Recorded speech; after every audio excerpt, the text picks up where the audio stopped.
Team 17.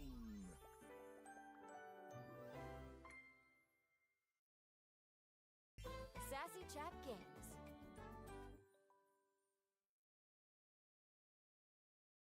Date everything.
My mic disconnected again.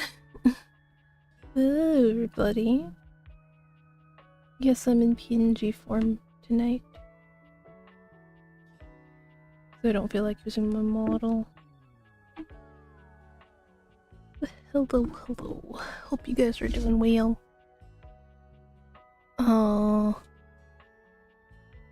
Right. We have to see new people.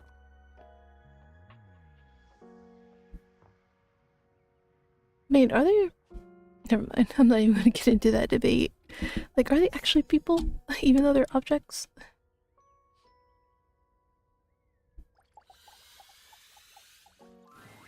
Your mirror has done its job dutifully over the years, accurately reflecting your image back at you in good times and in bad.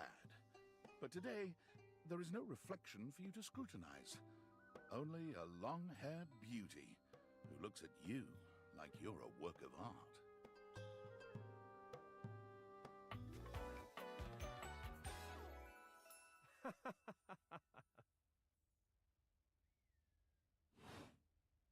Oh, incredible. Thanks. Amir throws his arms out to stop you, gesturing to you to stay where you are. No. Don't move. Step back into the light. Like this? Yes.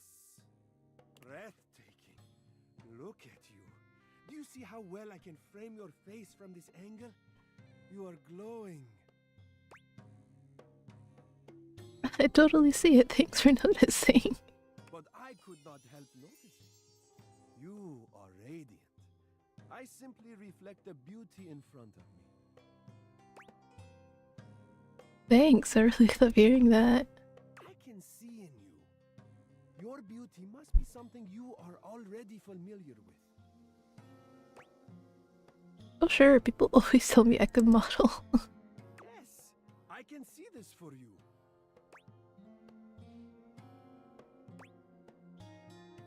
Oh wait, you really think so? I was making a joke. Absolutely. And jokes are good, but remember, this is an honest compliment. You know, I believe Betty knows a little something about this area. Perhaps you should discuss it with her. You might find it's something you quite enjoy. I'll be here when you get back. I guess we should talk to Betty at some point.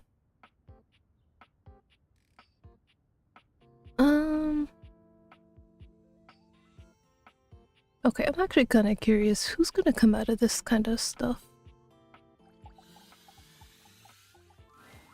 A stylist with a very vertical, very pink hairdo appraises you, lifting his glasses to take a better look at you. His face is kind, his features soft, and his makeup? Impeccable. Oh!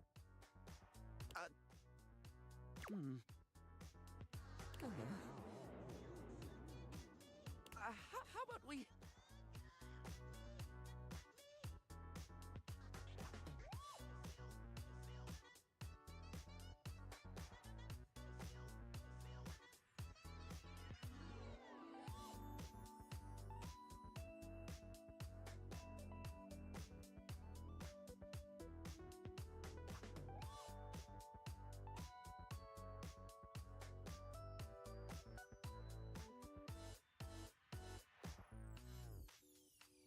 Sorry, the cats ran in. It's almost time for them to eat. So they're gonna be really annoying.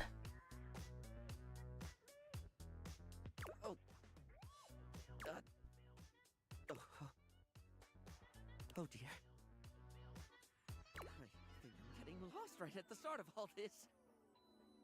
I'm so sorry, darling. My brain runs quicker than cheap mascara sometimes. Oh,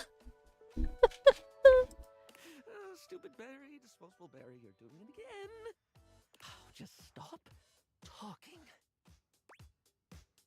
Can we start over? I would like that, yes. He takes a deep breath, shaking off his awkwardness and giving you a friendly smile.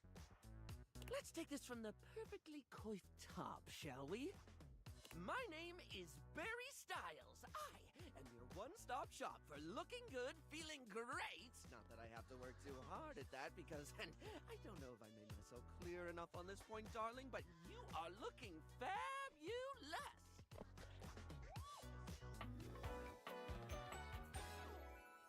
Why, hello.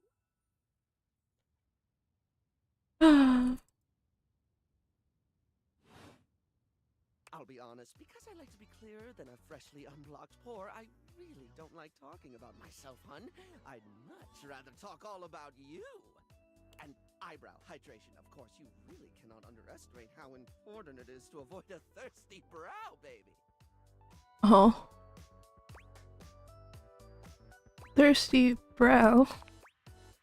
But mostly I want to talk all about you. In fact, if you'd be so gracious as to indulge me, I'd love to really get under the skin.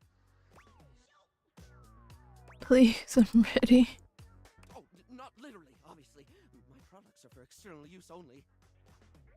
I mean, can I ask you a few questions? Sure. Oh, fabulous, darling. Okay. This is super exciting. I just love learning about what other people like. I haven't yet met with a taste I can cater to. So, with that in mind, I simply have to ask. Mm-hmm. Drum roll. Favorite brand of tweezer? Huh?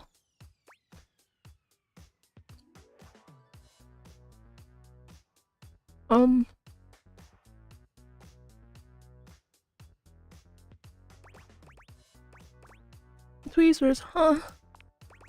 Oh, okay, that's fine, darling. I had a whole extravagant Q&A planned out just for you, but if there's one thing I know, it's not to press too hard. That's how you get an uneven skin tone. I'm absolutely happy to move on if you are.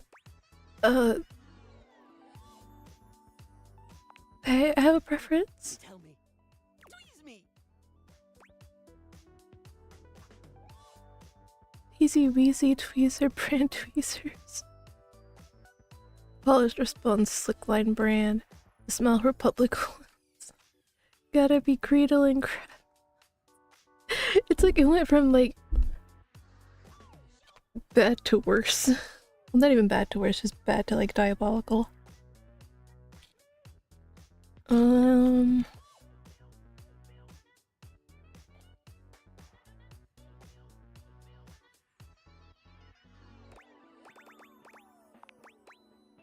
classy choice. Polished Response's line of beauty products is second to none, except for the cases where they aren't. Everything they put out emphasizes sleek form factors that promote keen aesthetic without sacrificing functionality.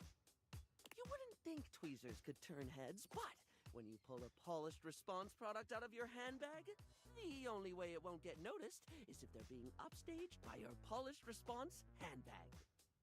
Uh-huh. So, let me just make a mental note. No need to actually write it down. Got a mind like a steel trap. At least when it comes to tweezers and tweezer-related lifestyle choices.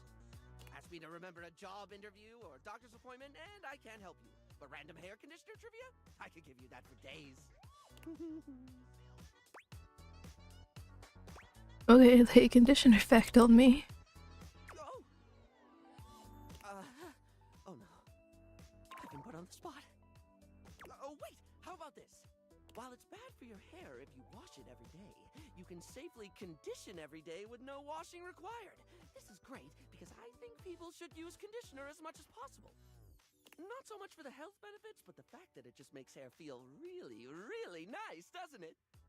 Freshly conditioned hair is the chocolate milk of texture. At least that's what I always say. Okay. Well, I don't always say that. That was the first time I ever said it, but I'll keep saying it now. What were we doing? Oh, right. Time for your second question. Ask me this time. Barry, what's your favorite lipstick color? Barry, what's your favorite lipstick color? This is a good one. A classic of a beauty question. We can't have a beauty Q&A without knowing your favorite lipstick color, can we? Mine is pink. Wow, who would have guessed? Impressive, no? Rather impressive. That's what I said. What, pray tell, is yours?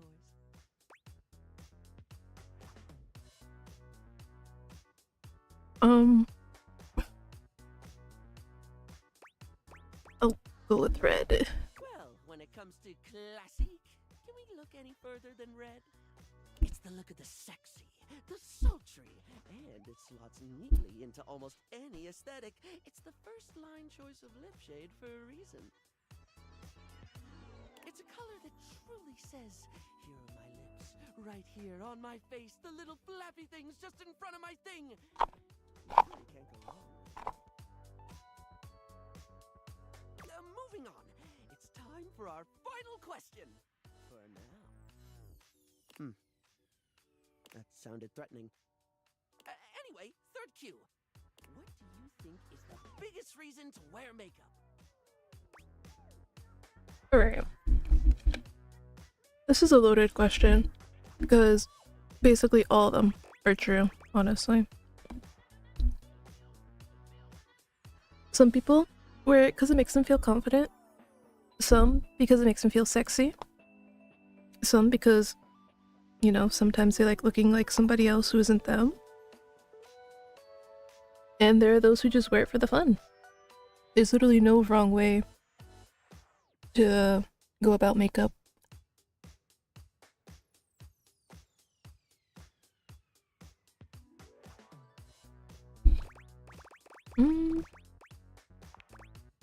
That is one super valid reason, darling. A good makeup job can really draw out the hotness. When I do my thing, there's a real joy in framing someone's eyes to show just how alluring they are, or highlighting some gorgeous cheekbones. Pinpointing the steamiest features and putting on them, that's art. Sorry, I spoke a lot again. Of course I did. I'm an overshare. Need to stop that.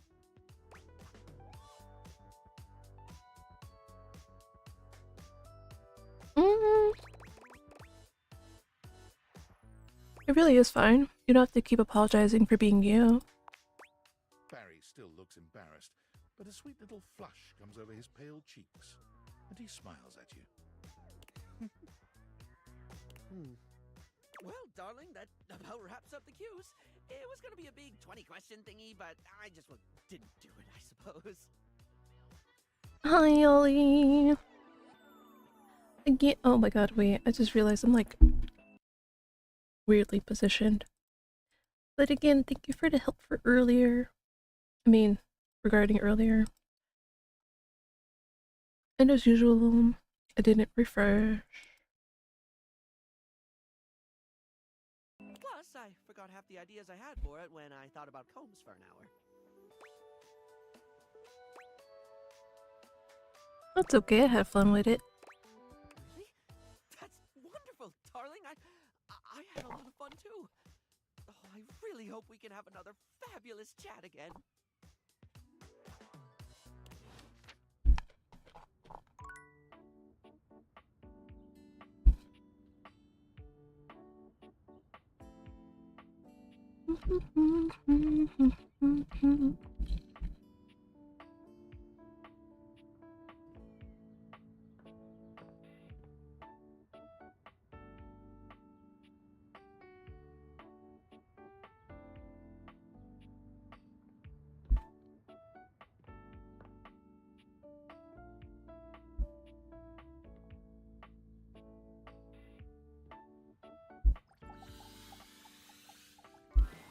The handsome construction worker currently invading your space makes you feel as though you've accidentally wandered into an active building site. He holds up his hands to stop you from going any further, glaring at you as he looks you up and down. Whoa, whoa! Where do you think you're going? To my next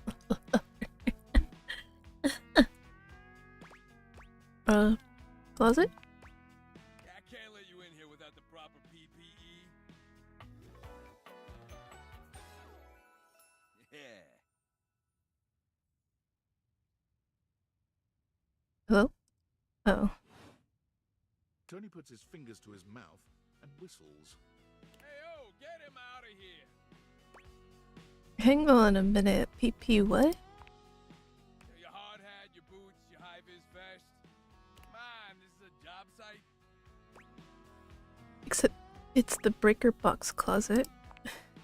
Don't even get me started. Now when Johnny Wannabe next door has got a whole garage to himself.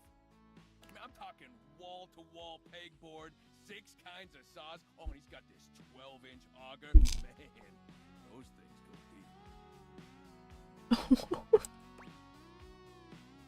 deep. Someone's hot and bothered. Yeah, well, what can I say?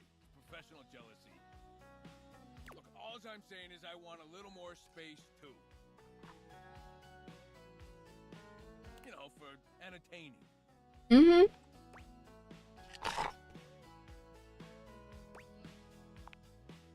I'm a popular tool. It's always, hi, Tony, this, thanks, Tony, that, or Tone, my ass is leaking. What? What?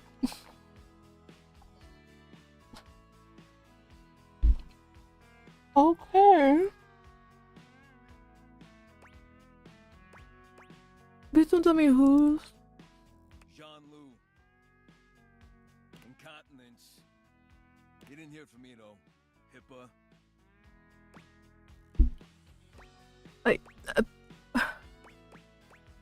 I'm just gonna assume that's not how it works.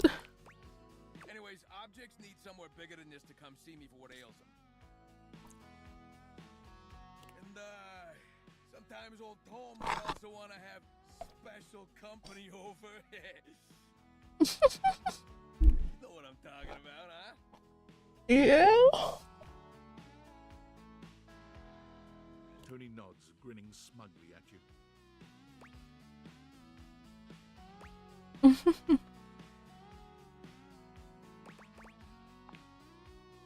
know what I'm talking about.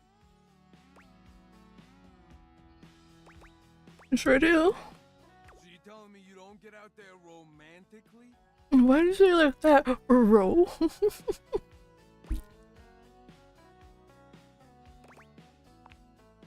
Well, Tony knows complicated, but you could probably become more partners with better dick. Yeah. What does that mean? Well, it doesn't exactly scream Randy Andy, does it? Who the hell's Randy Annie? A romantic prospect wants to know that you know your way around the toolbox. That you're good with your hands. Uh-huh. Okay. Mm-hmm.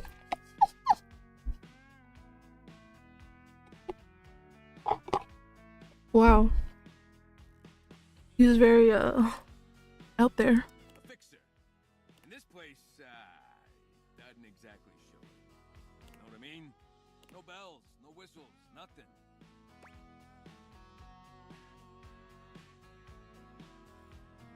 I mean, I'm pretty handy. I can do it myself.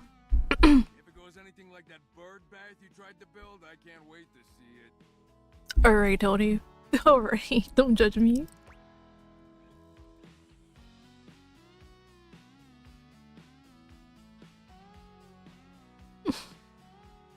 It's not my fault the birds flew in before the cement dried. Yeah, I'd argue it was exactly your fault the birds flew in before the cement dried, but let's leave the past, huh? You just hear me out, okay? Okay. A drawbridge. Why? Like for me olden times? Think about it. Your lover pulls up for a date and the drawbridge lowers to let him in. Pretty freaking impressive, huh? Wait, you know how to do that? Oh yeah, I got everything I need on hand. The flat-looking screwdriver, the pointy star-shaped one, a hammer, and that spearmint gum you've had in here since April.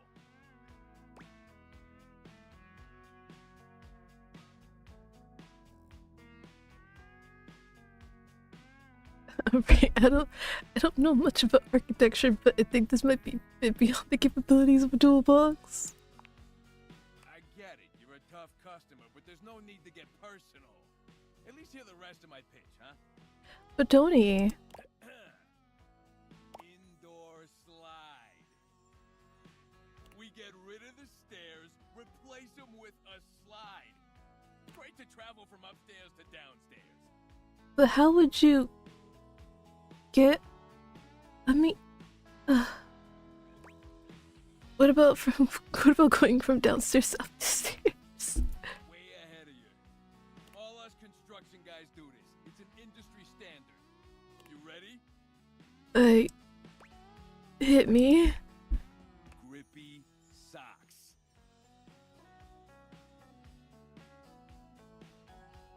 If only you guys could see the anguish on my face right now.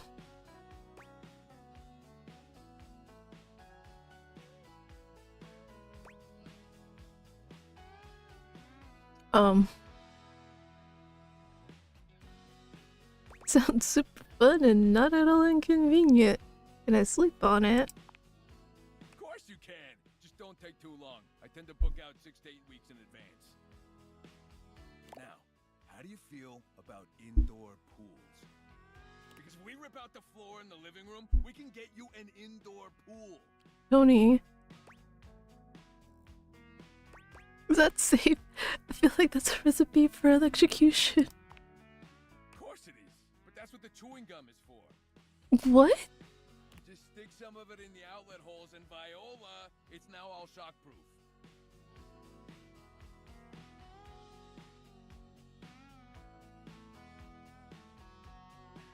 What am I listening to? That concludes my remodeling advice. Like, I'm no construction worker or architect, but I can tell that this is just bad ideas all around. Now for the actual dating advice, you're just gonna have to sign up for my workshop. I hope there'll be a hands-on demonstration. Oh, you better believe it. I'll be paying real close attention, so you better make sure you're taking notes. I'm gonna make it real easy for you. If you wanna take my workshop, all you gotta do is show up. No paperwork or nothing. Now, I don't mean to hustle you out of here, but I gotta take lunch. Union rules. But you can come back later and see what we can do. You know, help you fix up your romantic affairs. Alright, you old so-and-so. I'll see you around. Oh my god. That man made me question my sanity in the span of like a minute. Like, truly. I never again want to experience that.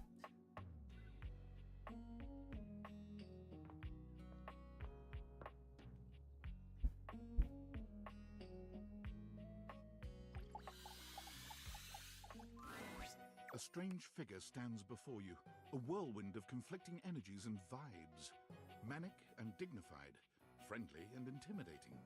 She's dressed like some sort of quasi-Victorian text-themed aristocrat. You couldn't have imagined what the date theaters might make of your thoughts transcribed on paper, but if you could, it likely would not have been this. As you approach her, she launches right into what feels like the middle of a one-sided conversation. Why do you ask? Good point. But the blue one, and then the butterfly. Why is there so much sand? Ugh. Oh, I'm getting a reading. It's a secret feature. Tell me. It's called Content Aware. It goes off whenever I have the feeling that something a little off kilter might happen. It gives you the chance to see if this dateable might be someone you might want to skip due to content concerns. Okay, tell me more. If you're worried that you might miss out on points or stuff, don't get your tushy in a twist. I'll take care of the dirty work for you. No penalties incurred, I swear. Pinkies! If you're interested, you can turn it on now. You can also turn it on or off anytime I see ya. I'm good. Okay, back to it. Why is there always sand in places where sand should never be?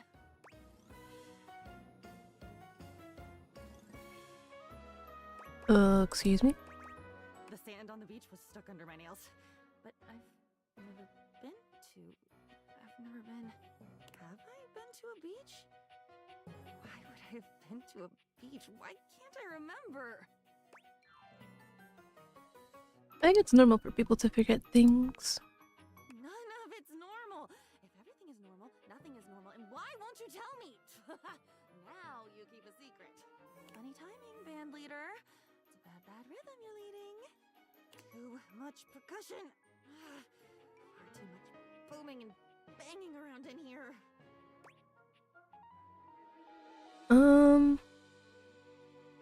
You're not making any sense. Sense, haven't you noticed? Never mind. At this point, since I've made my point, it doesn't matter. Come back for the county fair if you want a real point. The illusionist has a cane.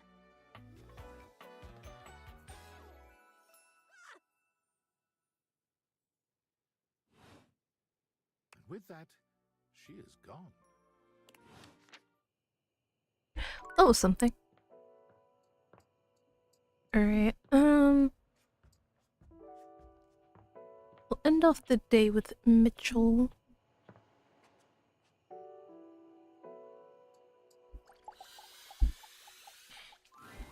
Ah, my faithful companion. Hello. Care to join me for another review? I'd love to. So, where should we go? Freddy Yeti has an ice cream joint in the kitchen that's worth checking out. You had me at ice cream. You arrive at Freddy Yeti's new ice cream joint, the Yummy Yeti. It's a herky-jerky establishment, to say the least. The ice trays are slipping and sliding everywhere. The frozen peas and fruit have not yet been moved totally out of the way. And Freddy himself is hard at work trying to put together the last touches on his icy creations. We have arrived. Hey guys, great to see ya! I'll be right with you as soon as I finish mixing this. Dang strawberries won't blend. What do you think?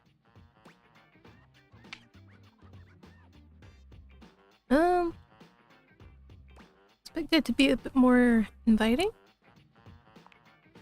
Yes, rather cold. And a bit of a mess. Freddy, you knew we were coming, did you not? To be honest with you, the pages in the reservation book got totally frozen shut. Bruh. How unfortunate for you. Grab a seat, guys. Plop yourselves down on that there box of Haagen-Dazs bars. I hope we won't be eating pre-packaged foods. Not at all. Just part of the aesthetic. Oh, that's actually kind of creative. I'm so glad you approve. I want you to enjoy yourself while we're out together. And I must say, Freddy, it really is a good idea. Aw, shucks. You're making me feel all nice and cold inside. Have you got menus? Nope, but look at this. Freddy points at a long bar of ice, into which he's frozen the various flavor combinations. Strawberries, bananas, pieces of chocolate, vanilla beans. Ooh, vanilla beans. And beside each, he has painstakingly, if a bit sloppily, carved the names in ice. It's actually kind of cool. Thanks, guys. Mitchell, you inspired the idea. I'm touched. Anyhow, we've got strawberry vanilla swirl, chocolate chill, coffee with cream, and classic vanilla. What'll it be? You know what? First, mon ami, so much about a person can be determined by their choice in ice cream flavors. Don't you think? Yes, actually. I'm kidding. No, it's because, I was thinking about, my friends who are like, oh yeah, I like mint chocolate chip. I'm like, why? Ooh. Let's chill with that chocolate.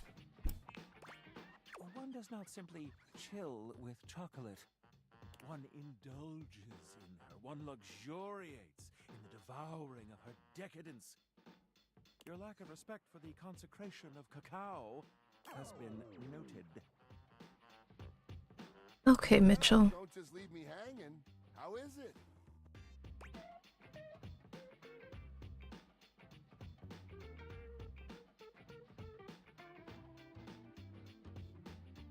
Frederick. Can I call you Frederick? Okay, I mean, I just love ice cream in general. So obviously I'm gonna be like, hell yeah, this is good, even if Mitchell doesn't agree. Oh, that makes me so happy. Freddy, dare I say it, this is the most voluptuously iced cream I've ever had the pleasure, nay, the honor of tasting. Bravo, my friend. Bravissimo. Well, guys, I've only got one more thing to offer, and that's my every day is Sunday. That sounds interesting. Lay it on me. First, we've got the ice cream. Vanilla and brown butter caramel. Alright, you got me so far. Just take me down, why don't you? Consider me titillated. Okay, let me let me go feed the cats so they can stop crying like we don't love them, and then we'll continue.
Right. The cats are satiated. Alright. Then comes the chocolate syrup, which has been heated. Mm-hmm. Next, we have a subtle glaze of butterscotch. Uh-huh.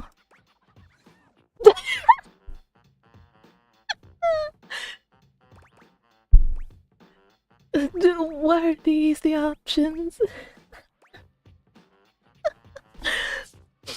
So either go, oh you sly, to, oh you're a naughty, naughty boy. To, a bit much, don't you think?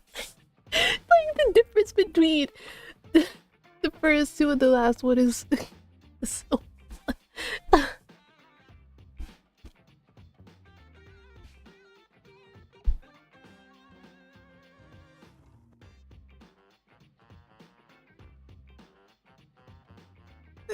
Well, why are these my options?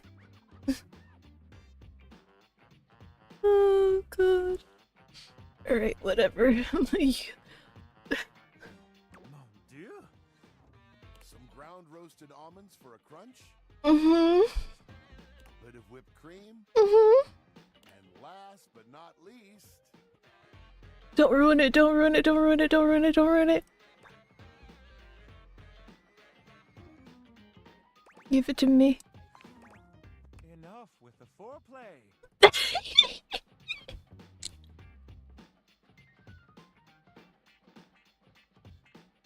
Oh god, I can't. Well, they definitely give you plenty of...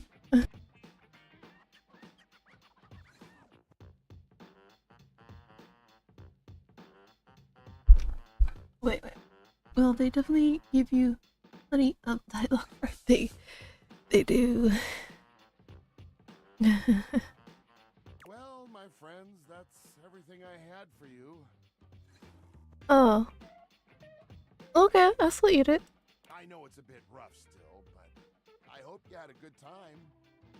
I'm not exactly a trained waiter. I mean, I thought it was good. Je suis d'accord. And I might say that your grasp of French grasps at my heart.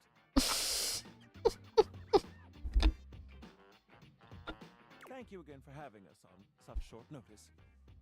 Keep an eye out for my review. Very well now, human, we must be going. As you make your way back to the kitchen, there's a reflective silence. Your hand grazes Mitchell, and he looks at you. It's hard to read his gaze. Yeah? Yes, Mitchell? I was just wondering, Mm-hmm. what would you rate our evening overall? Let's see, 1 out of 10, I'm a level with you wasn't the best day. Yo! Then 5 out of 10, the food flagged, but with you any night is a dream. 10, the food was delicious, but your company was perfection. Yeah, yeah. Why not? You are too kind. Ah, we've arrived. This is the end of our night, I suppose. It is. I mean, doesn't have to be. I'm afraid it does. Good night, my friend. Perhaps another time.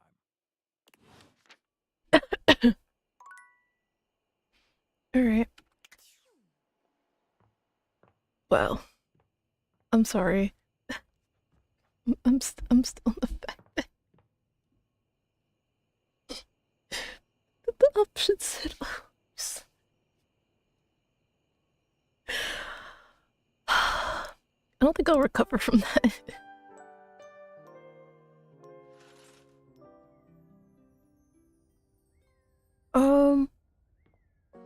Do you think I should wait one more day before meeting with Johnny? Maybe.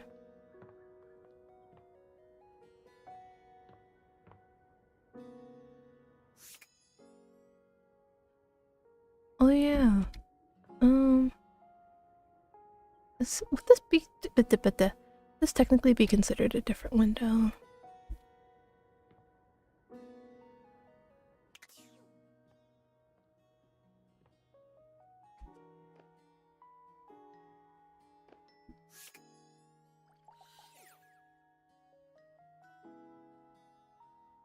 curious when you'll meet the best character. Alright, we might have different. Buongiorno, amici. I hear we are discussing passion. To discuss passion, it is, well, my passion. Huh? I could have swore I was aiming at the goddamn curtains. Okay, sure, why not? I must tell you, truly though, you two are as yet unschooled in the arts and sciences of this noble sensation. Oh, okay, okay, I see. Because I was about to say, huh? So I'm guessing this is my cupboard. See? I told you. You paid him to say that. I can assure you, he did not. No payment for passion for Fabrizio. I do this for love. Swagger is not a romantic skill, you see. You have much of one and very little of the other. Tanto e poco, see? That is why La Bella Gwendolyn has rejected your advances with such a chilly seal.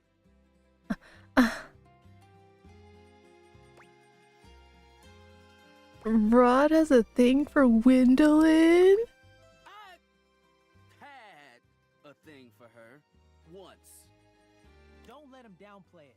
Fool was head over heels. Ah, see, I remember this.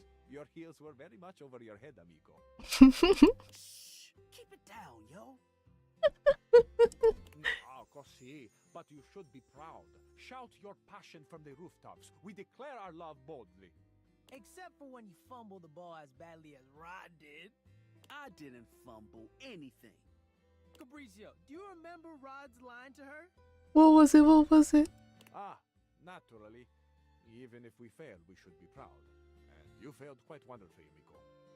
All right, settle down.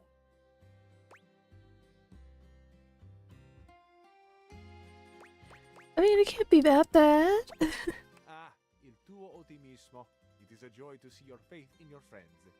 Dude straight up said, What'd he say? I can see your future through you, Gwendolyn, and it looks as clear as can be.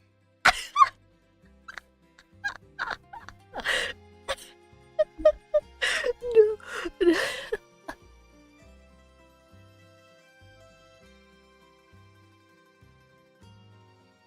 Ooh.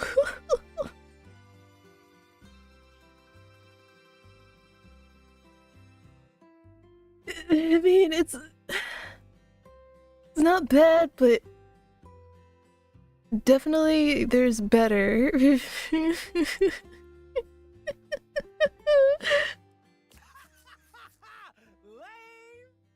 It wasn't that bad. Oh, see, it was bad. Again, nothing to be ashamed of. The fact that even he's agreeing that it's bad. But see, where your fumble, is it? With Orgoglio. See? It was awful, right?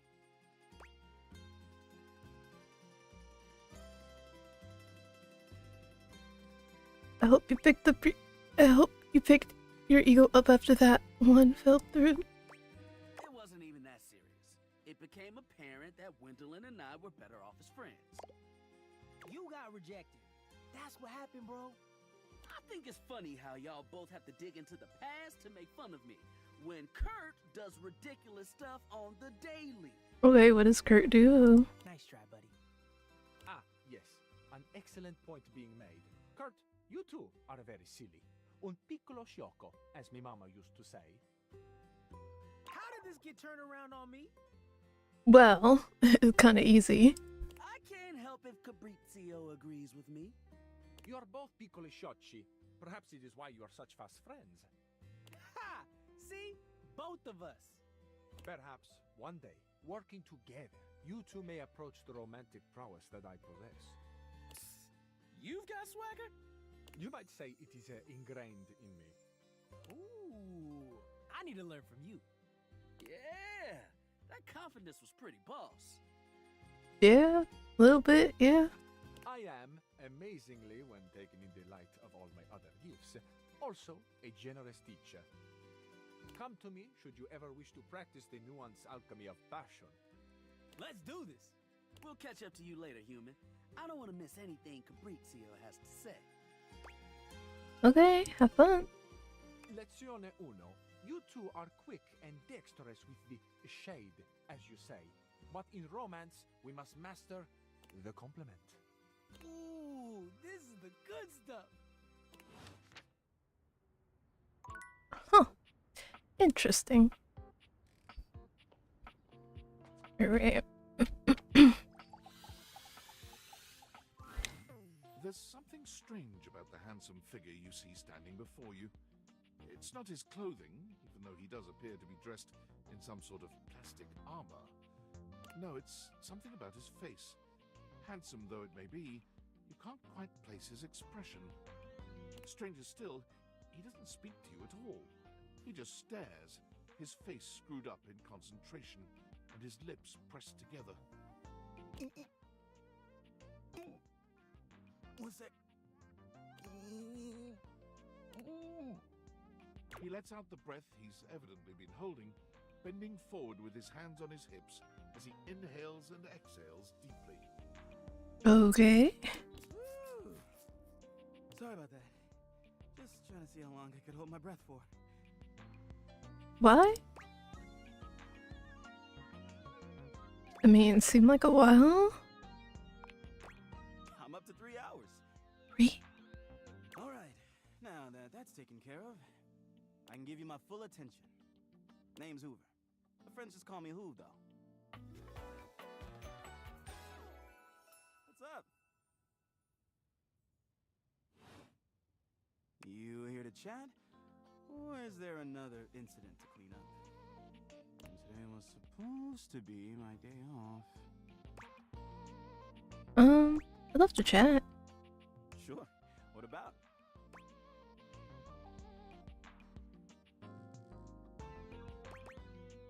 Oh, I don't. Oh well, we'll just ask. You're the one who is the investigator. That's right. Crime scene investigation. Goddamn ads.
Freedom!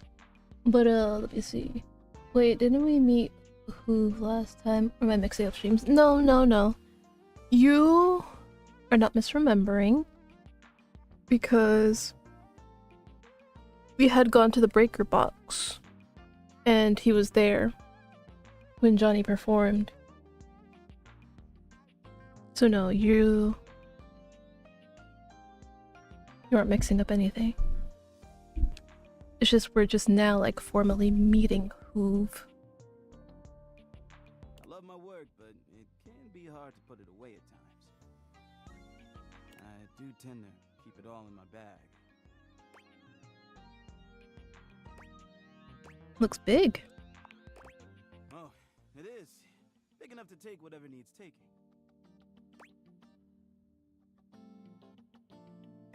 Meant like, looks like your bag needs to be emptied. Oh, this? Oh, no, plenty of room left. But let's chat about something else. But you've been all over the house. You know it. I've been everywhere except the crawl space, I think. I mean, you never know. There are always places I might not know about. I have heard rumors about a haunted attic. Nah, but I'm sure that's nothing but hearsay. I haven't been to the crawl space either. A mystery that'll never be solved. Trust me. Seem tired. Yeah, a bit. It's been a long week. But I enjoy working hard. Makes that can of oil at the end of the day taste all that much better. What's the hardest part about your job? Probably trying to get stuff out from under Koa. Sometimes he can be a bit too easygoing. He just lies there and I've got to work hard to clean up around him. But I love the guy. Can't help but admire his chill. Hey, it's been great talking to you. But I gotta finish up my work and call it a day. How about you come back and see me next time you got a minute?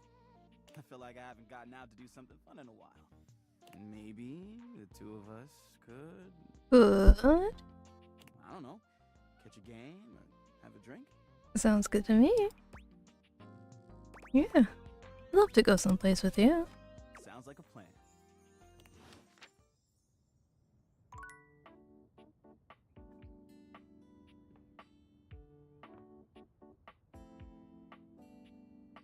I wonder, would this be considered part of Daisuke?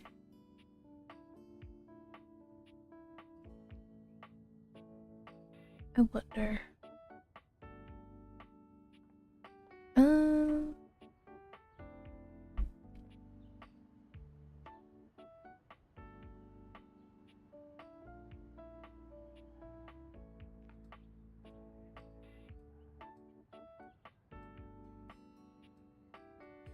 Oh, wait, is this him?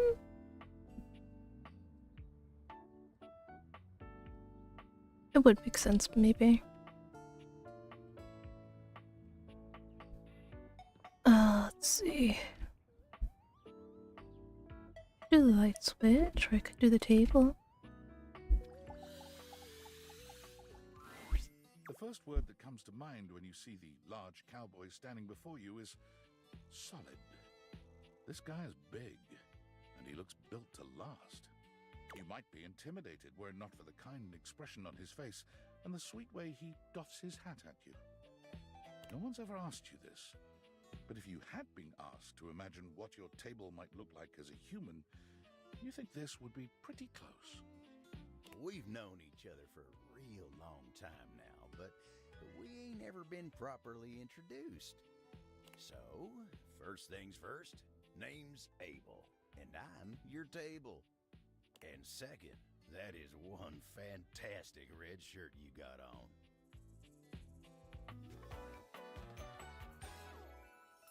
Howdy. Oh, I keep forgetting. Hi, Abel. I'm Ekvivon, and I'm your human. I know it, but it sure is nice to hear it from you face to face like this. You know, as a table, it's my job to hold things up all over the house. and I take my job real serious. So, if you're here talking to me now, you must need something more than just my support. And if there's one thing Abel's gonna do, it's make sure everyone in this house has what they need. So, what can I do you for? There's gotta be something.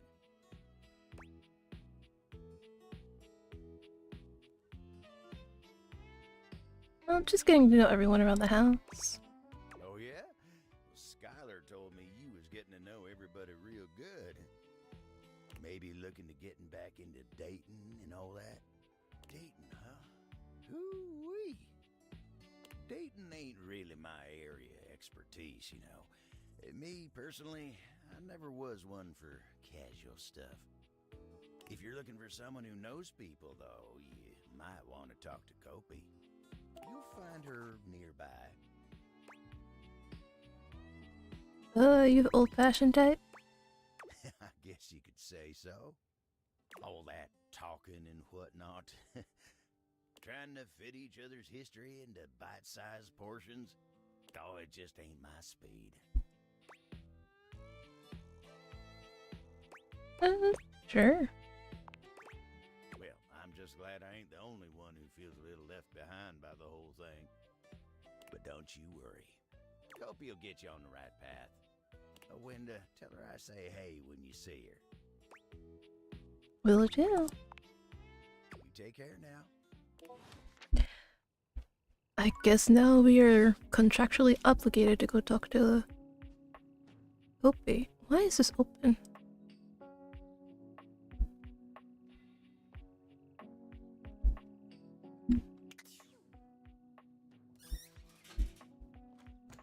Did I leave it open? A charming barista grinds coffee in your kitchen, working so busily she doesn't even seem to notice you. You stand there for a good few minutes before she spies you, startled out of her intense focus. Hi there. Welcome to Roofbacks, the home of all your coffee needs. I enabled the phone link earlier to try reproduce issue. It is by far the most annoying app I have on my phone now. Oh, I'm sorry. But yeah, I don't know if it was because of me or if it was because of them. Because I did have to like go into the hard drive to like get my stuff in the chance that, you know, they did wipe my PC, which thankfully they didn't. So I sometimes wonder if it was my fault when I was like trying to get stuff off the hard drive. So yeah, I don't know for sure. I'm just glad that it's fixed now. I'm Kopi, happy to help. G'day. I don't think it was anything you did. Are you sure? Because, like I said, when I was going through my hard drive, sorry, I'm just trying to like recall everything as accurately as possible. I was trying to like get into like the user on the hard drive on my tablet, because I was like transferring the stuff from the hard drive to the hard drive connected to my tablet, and it wouldn't let me in. It said I needed to like give myself permission and stuff like that. So I was like, okay, yeah, you know, give myself permission again.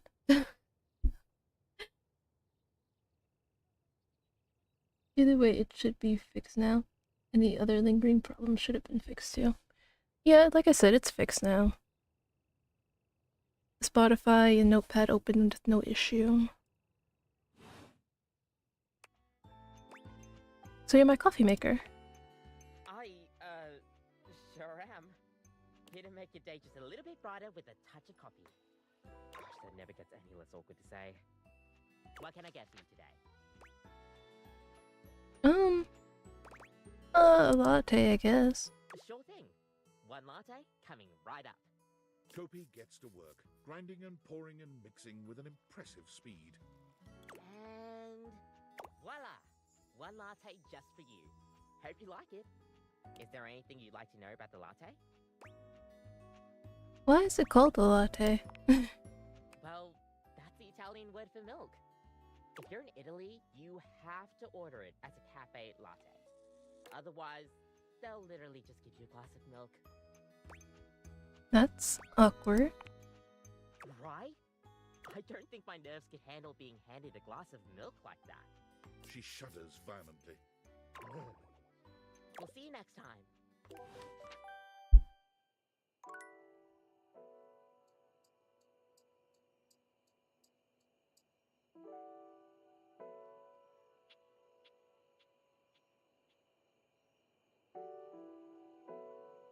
Right.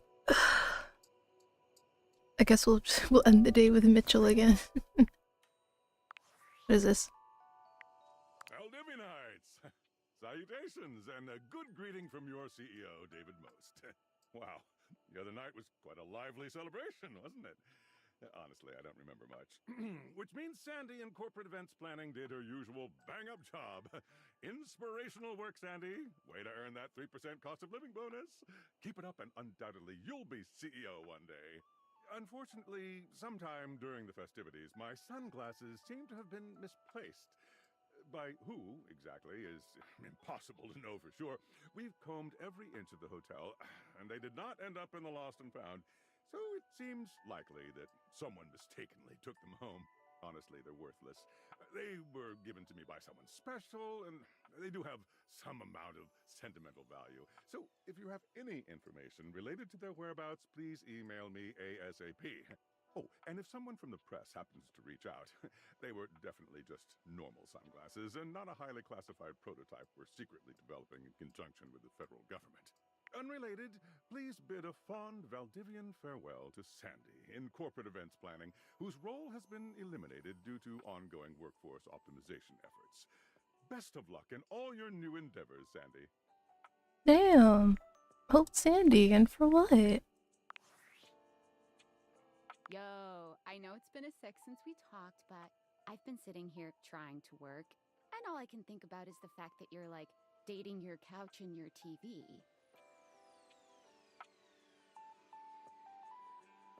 I'm glad to know I'm on your mind. Oh my god, shut up. It's not just you. It's you and a handsome man version of your toilet, holding hands and whatnot. I'm not sure, honestly. Huh? Why not? It shouldn't be that hard to know where you stand with your refrigerator.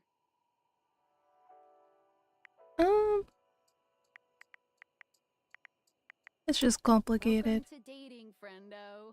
It's complicated for everybody. Humans, animals, furniture. Nobody likes dating. Okay, but honestly, like, can you just tell me what it's like? Walking around your house and having, what, hundreds of potential suitors just around? Like, you gotta feel, like, super eligible, right? I definitely don't feel like that. Damn, I would. I just gotta know one thing. When you're out here dating your appliances, are you guys, you know... Are we what? You know exactly what I mean. Alright, keep your secrets. If you don't want to kiss and tell with your furniture, who am I to make you? Alright, well, I've wasted enough of my workday. All my love to your household object lovers or whatever. Bye. Okay.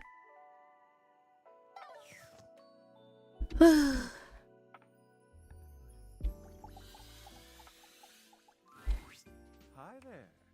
I'm just finishing up my latest round of reviews. Care to have a read? Alright, what about Koa's? Koa's Two Currents. Let us see. When we walked into the living room for our lunch rendezvous, there was a lot to take in. Hawaiian and Korean themes blended seamlessly in this laid-back barbecue joint. Palm shack decor as if we were transported to Maui. but with traditional Korean furnishings reminiscent of Seoul's best restaurants. Holding hands game, please. It's just too food and shit. It sure is. Oh my god. How dare you even suggest it?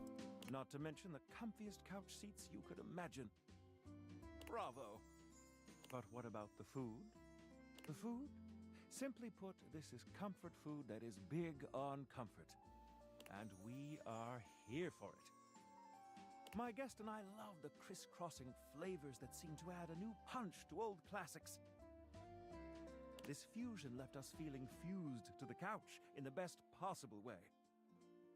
Koa has won big in the food department.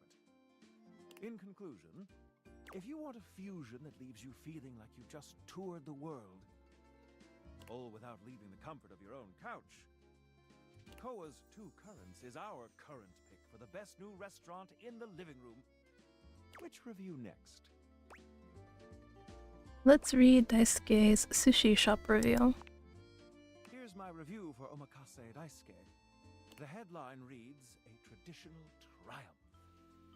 From the exquisitely understated decor to the traditional greetings at the door, Omakase Daisuke hits every single mark of a great sushi restaurant.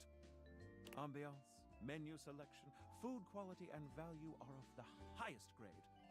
The at first glance hideous presentation belies sushi of the highest caliber. I've truly never tasted its equal. My guest and I enjoyed a wonderful and, dare I say, romantic dinner for two. And I can recommend this restaurant without a shred of hesitation. Omakase Daisuke receives 5 out of 5 stars.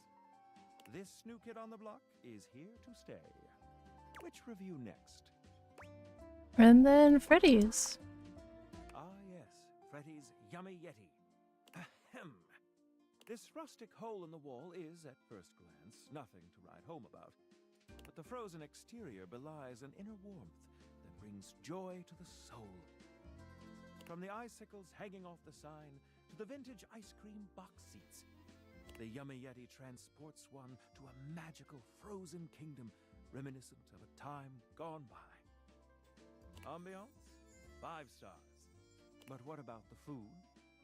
While at the Yeti, we devoured 2 absolutely delightful frozen treats. And let me assure you, this isn't the kind of place you go with a full stomach.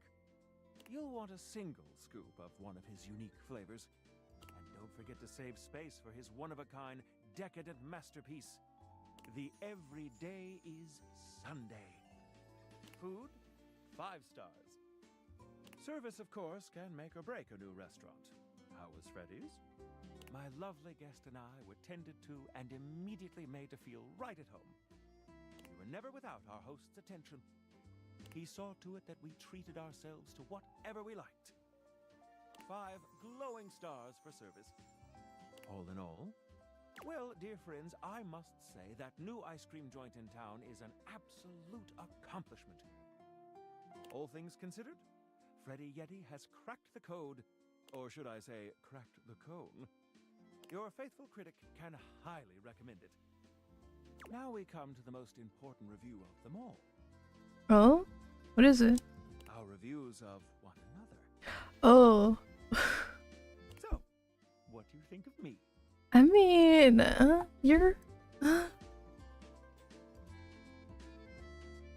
are my options?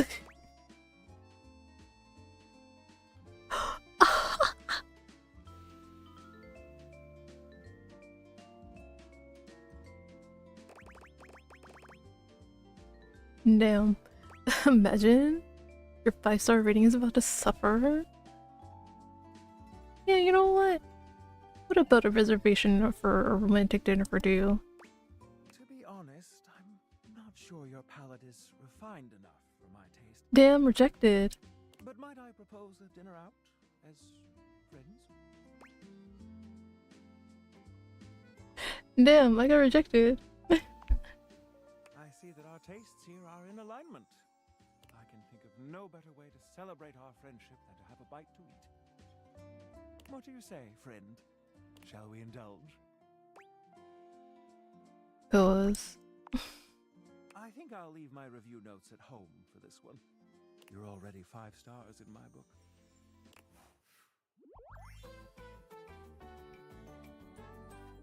Fruity friends!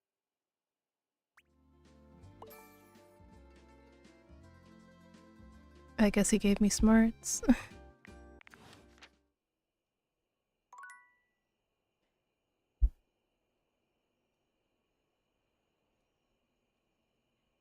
I just got rejected. Yo.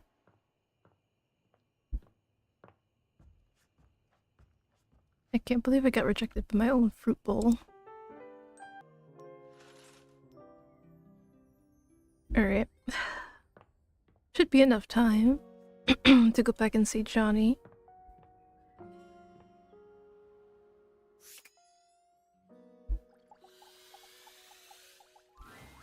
The time has finally come. After days of anticipation, it's time for Johnny's debut performance on American Maestro. I've got the stream all set up for you, so don't mess with it, alright? Well, who's this? Is this PC? Stream? Do I look like a fish to you? Just don't touch it, okay? Your program should be starting soon. Johnny seems surprised to see you. He looks up from the smartphone he's been squinting at to greet you. You came back! Yeah. After the way I behaved during our last date, I rightly didn't expect you would. I've been thinking about it.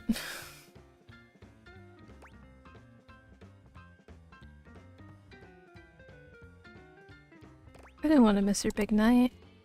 Well, don't that just make my heart beat louder than a cock crowing at daybreak?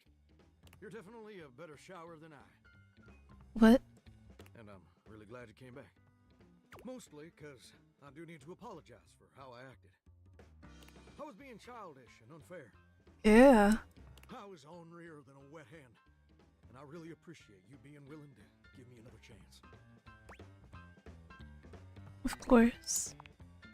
Johnny waves the phone in his hand at you with an air of sincere, boyish excitement. It's quite sweet. Well, I hope you're excited, because they're about to air my first episode. It was such a wild and crazy experience. You want to hear about it? Absolutely. So, they kept me on hold for like 3 hours, which was kind of lame, but I was too excited to care. And then I finally got to meet the judges. Brittany H., Lil Slushy, and the big bad Gorp. Lil Slushy? It was so dang cool to see them all in person, you know? You watch them all on the screen for years, and suddenly they're talking directly to you. So that was basically a dream come true. Bet. Now, performing was obviously the hardest part. I was as nervous as a long-tailed cat in a room full of rocking chairs, let me tell you what. But when I thought the anxiety was just too much, I remembered how you believed in me. And I found the strength I needed to push on through. That is actually incredibly sweet. I mean a single word. Oh, hold on! The episode's starting! You put your heads together, staring down at the stream on his phone. The TV show logo gives way to footage of singers you don't recognize. Oh, there I am! Oh, wow! Wow, me on American Maestro! If only my grandpapa could see me now! I mean, he probably couldn't see me on account of the cataracts and all. This is just so crazy! Look at me up there. Struggling. So dang hard hitting them high notes. Oh, and now the judges are evaluating my performance. Look at little Slushy doing his signature move. Good thing you're watching it with me, because couldn't even describe it if I tried. That bad. Oh. Well, that's a lot peculiar. What's up? Johnny's smile fades, slowly replaced by a more somber expression. Well, looks like they put my performance in a montage of, I guess, joke performances. Like all the singers they think are so bad it's funny. Like they're making fun of me. But that can't be right.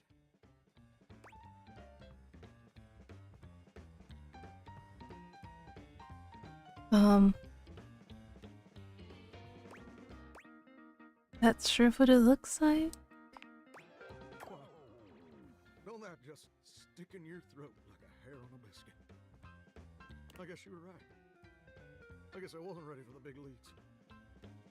But now I've gone and made a gosh dang fool of myself in front of the whole wide world. Or at least the North American audience. I thought this would be a dream come true. But it's just a nightmare. I should have listened to you.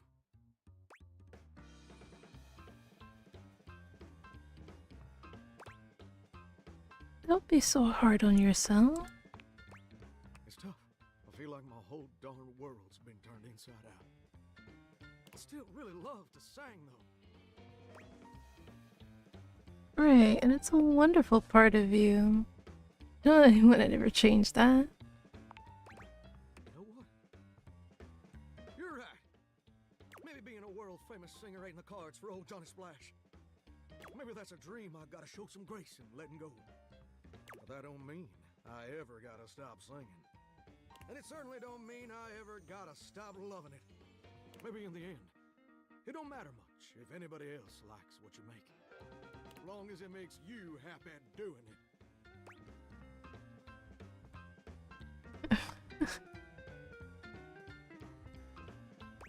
That is a beautiful sentiment. Well, thank you, gorgeous. Truly. Without your encouragement, I'd have spent all my life wondering and being afraid of ever actually taking a leap. But you showed me it's necessary to take the leap sometimes, especially when you're scared.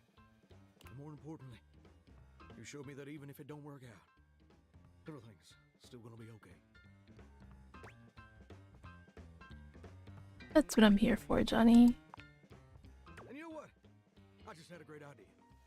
I think I'm gonna try out for that house-wide talent show I've been hearing mutterings about. I think that sounds like the perfect venue to share my vocal stylings. Don't you think? Well... yeah. Yeah, okay. Go for it. That's perfect. Ain't it though? Why flounder against the pros when you can smoke the amateurs? Oh, sweetheart. And you know what else? I'd like you to do the honor of accompanying me. And I'd like you to wear my soggy old Letterman's jacket. Soggy. Because we're gonna be going steady from now on, baby. Oh, oh, oh.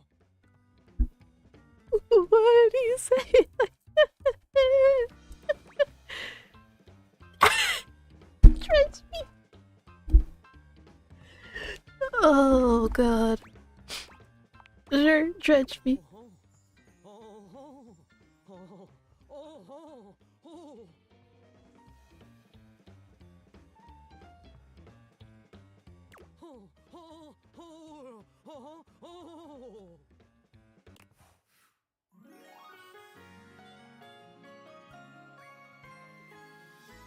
Darling, you're as sweet as honeysuckle and fine as cream gravy.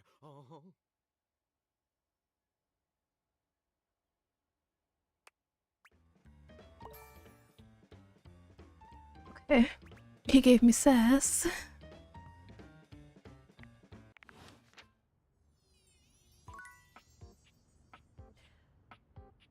That happened. Okay, new people.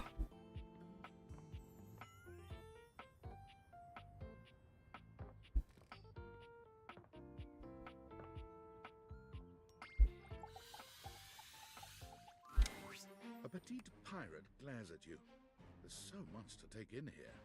But you don't dare to get a good look in when he looks like he's contemplating running you through.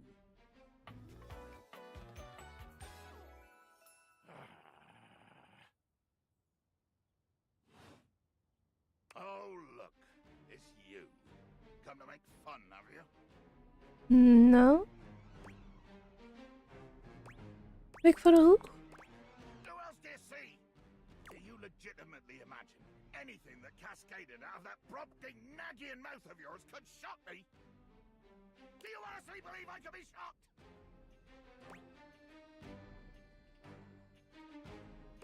You look. What? Yes, my newest neophyte. I am woe. I am very woe. Woe of the deepest and most terrible kind. Yeah? I am woe. Woe unto mine enemies. Yes, a lot of unresolved anger here. Unresolved, unrelenting. It is a wildfire of pitch and black powder, always fed, never sated. Too much. The line is crossed. Your pitiful life is forfeit to my magnificence. What? It means you'll be destroyed. You wanna kill me? Dear, sweet Davy Phones! If you insist on reducing everything to its simplest expression... Yes, I am going to kill you. Bear witness to your undoing. I'm watching. Can you not feel it? Do you beg for quarter? For mercy from the most murderous, blood-eyed conjure to plow the fathomless flood? I thought you were going to kill me. Of course I am! I am killing you, right now! I'm tearing you limb from limb and dangling your bits from the rigging to tempt the crows! You take a moment to inspect yourself. Your limbs and bits all appear to be just where you left them. Seems like you're talking a lot about it and not doing anything. I am! I'm filleting your sorry rind! In my mind! Oh, speculative stabbing. Damn your hide, speculative! It's as real as the snap of sail in the wind, the squish of flesh and bone as it makes way for my blade! That was kind of poetic, I guess. Poetry! Never could stomach this stuff. But you speak so beautifully. Hold fast there! I do not speak beautifully. I am the fearsome Captain Jack Sparrow. I am the plague of the high seas. I deal in death, spectacle, and warning. I spout the macabre. I vomit forth danger and horror. There is nothing beautiful in my world, least of all my damn self! But you look beautiful to me. Jack makes a strange noise, almost akin to a growl. He looks positively put out. Me too. The hell was that noise? Nothing. I was hoping you would argue with me and I could try and kill you again. It makes me growl when people are conciliatory.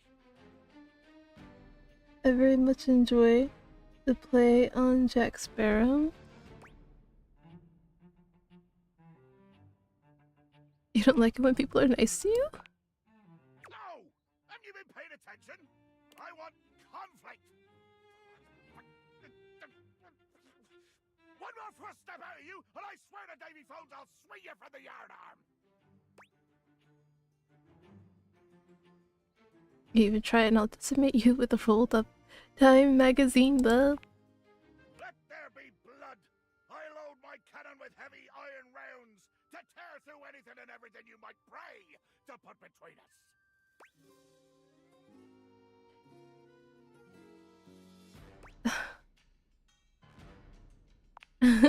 You've picked up one smidge of strategy from some painted tavern doxy, and you imagine yourself my equal? True, why don't we take this into deeper water? I have no idea what that means, but why not? Deeper water.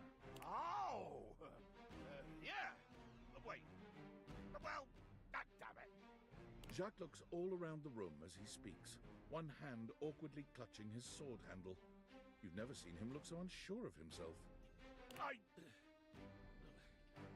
You know, I just remembered that I have to swab the deck.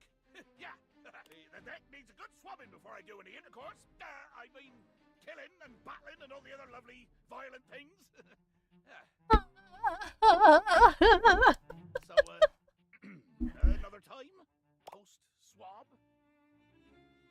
You bastard.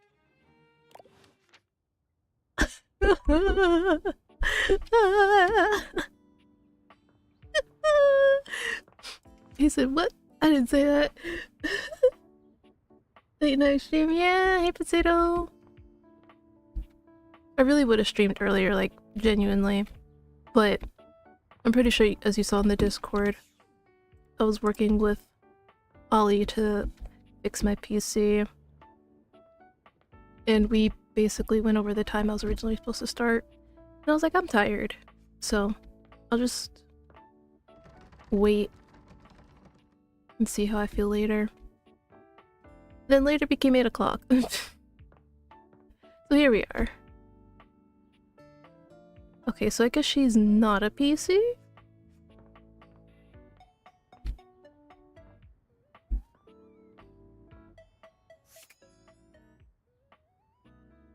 Wait a minute. Wait a minute.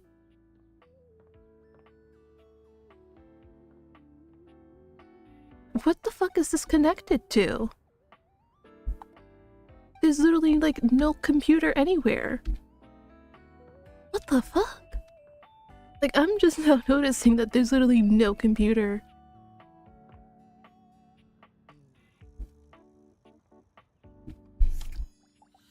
Must be one of them newfangled ones.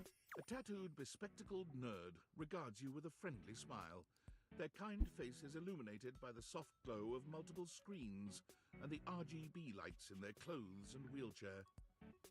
Oh, hey there! It's you! Yeah, it is. I swear I didn't look up porn last night. Okay, but before we get into her, them, whatever they are, gotta quickly get the cat's bowls.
I'm back! Oh,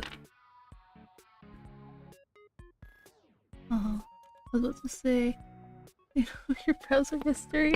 I mean, of course it's you.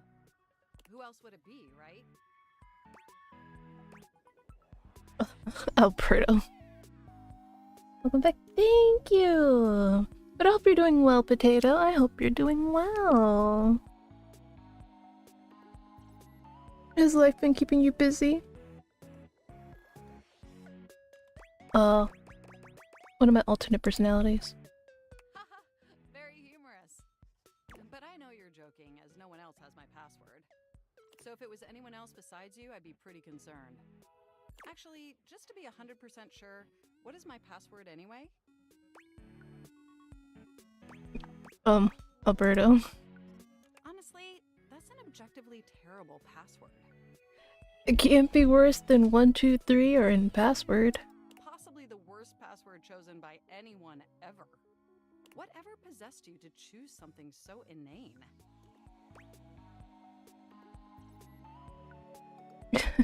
Alberto came to me in a dream. Is that how you usually make decisions regarding your data security? Based on your dreams? Unless you have a better way. Using my vast computational abilities, I can conceive of 1,374.5 better ways. Just been sleeping? Oh. Actually, I don't know if I asked, but what do you do for work, Potato? Regardless, we really ought to discuss coming up with something a lot more secure. It's a dangerous world out there. Phishing attacks, malware infections, MITM attacks. Wait, that's so cute that they have a little pet mouse. That's cute. Hackers are more sophisticated than ever before.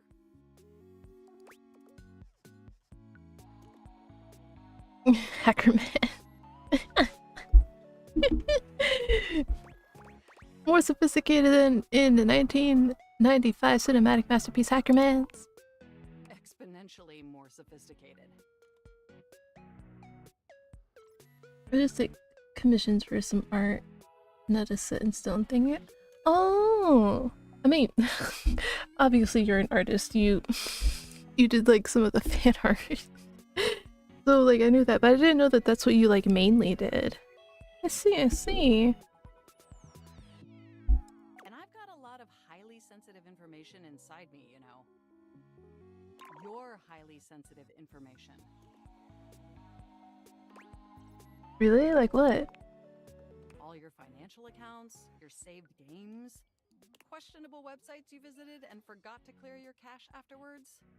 Listen, what if I want to go back? Let me stop. Oh, and 100 terabytes of extremely embarrassing self-insert fanfic.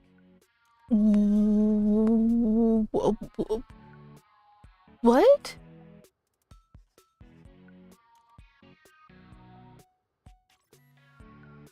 Okay.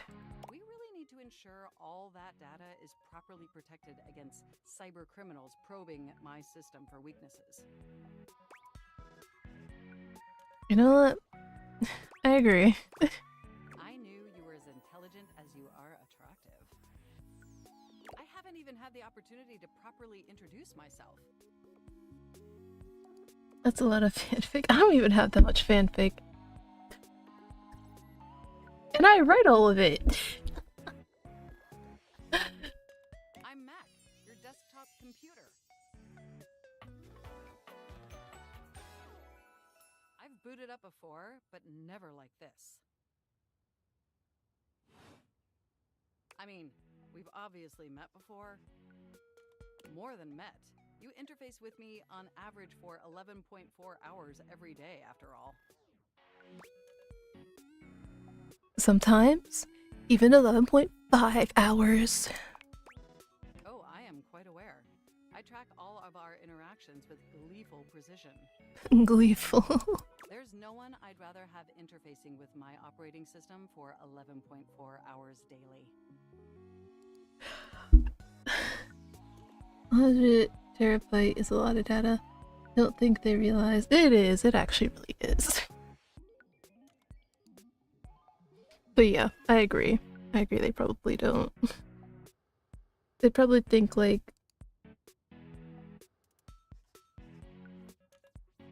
100 terabyte is not that big. Isn't it like obviously a terabyte's bigger than a gigabyte? They're probably thinking of it on like the same wavelength as like a gigabyte, probably. But honestly, seeing Mac just makes me think, oh, what would my PC look like and have to say to me? Like my own PC. Would it be like, I can't believe you let me die? And I'd be like, it's not my fault!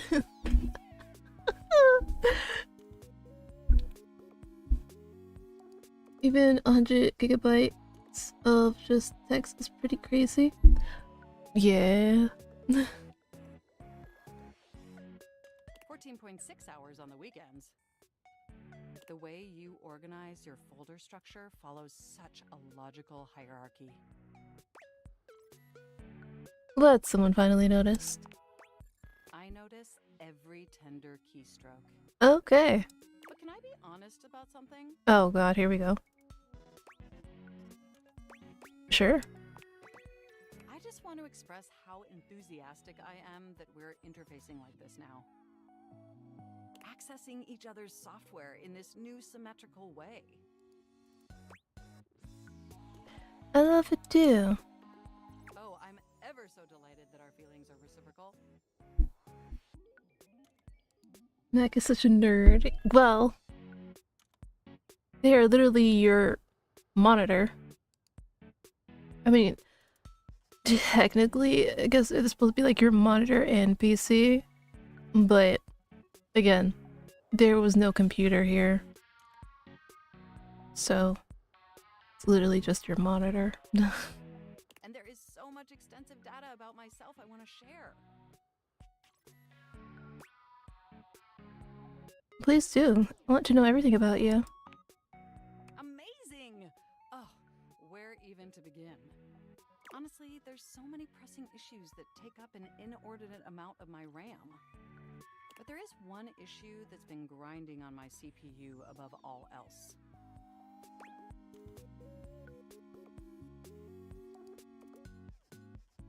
All the self-insert fanfic. Every day. The planned obsolescence? Well, sure, that's not particularly great. But for me, the most pressing issue is, and I want to put this as delicately as possible, you haven't updated my operating system in over a decade. Oh shit. Haven't? I'm so sorry. I'm so sorry. It's all right. I know this oversight wasn't intentional or malicious. If it is supposed to be an iMac and the PC is built into the screen housing, well, again, that's only assuming if it is supposed to be based on an iMac, though. But I did not know that about iMacs, because when I was like using like a Mac when I was in school, it was like a monitor and then like a separate computer. I see. So yeah, if we think it from like that perspective, then yeah, okay, makes sense.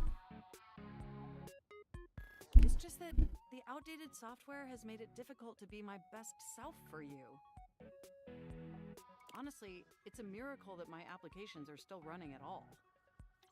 My recycle bin is called Pile of Ash. My Bluetooth is something called Beige Tooth. And definitely nothing beige. Doesn't that bother you? Very much. That is great to hear. And did you know that there's been a dozen operating system iterations since you last updated? There are some other vendors like HP and Dell that makes Models too. See, no, that I didn't know. I did not know. I mean, I think that's a good thing, though. I mean, obviously,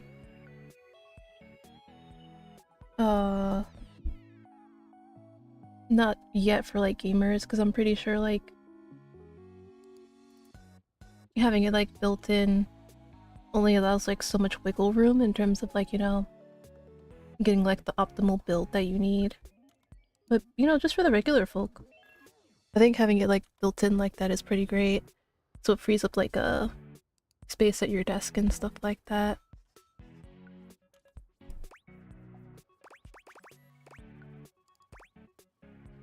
I guess I wasn't paying attention. Look, I'm sorry. I really don't mean to blame you for my troubles. We have such an amazing time interfacing together, and the last thing I want to do is rock the boat. It's just that before today, I had all these needs, but I couldn't articulate them to anyone. And since I couldn't articulate them, there was no way for them to ever possibly be fulfilled. But things are different now, aren't they? They are? Don't you see? We're actually exchanging information symmetrically now. Instead of you just pressing my keys to write your adult-themed self-insert fanfic, we're having a real conversation. I'm sorry, I'm still on the fact that they have 100 terabytes. I know it's like an exaggeration, but like 100 terabytes of self-insert fanfiction. Oh my god. What in the world could they possibly have written?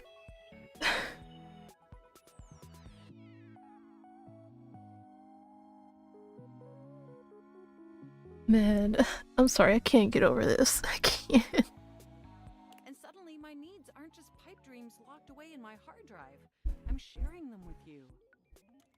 And by sharing them, it's suddenly possible to finally actualize them. That is, if you're willing to help me. Will you? Of course, Mac. Will you finally upgrade my operating system? Please? Of course, Mac. Amazing! Oh, I am so excited. My CPU's practically overclocking with anticipation. Can you come back tomorrow so we can begin the process? Absolutely. Wonderful! I knew I could count on you. I can't wait to see you tomorrow. Enjoy the offline world. You know what? Mac was a good one to meet. Mac was a good one.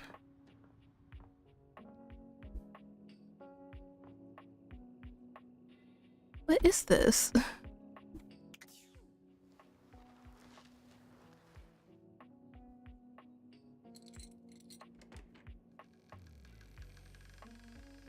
What the fuck? What is this?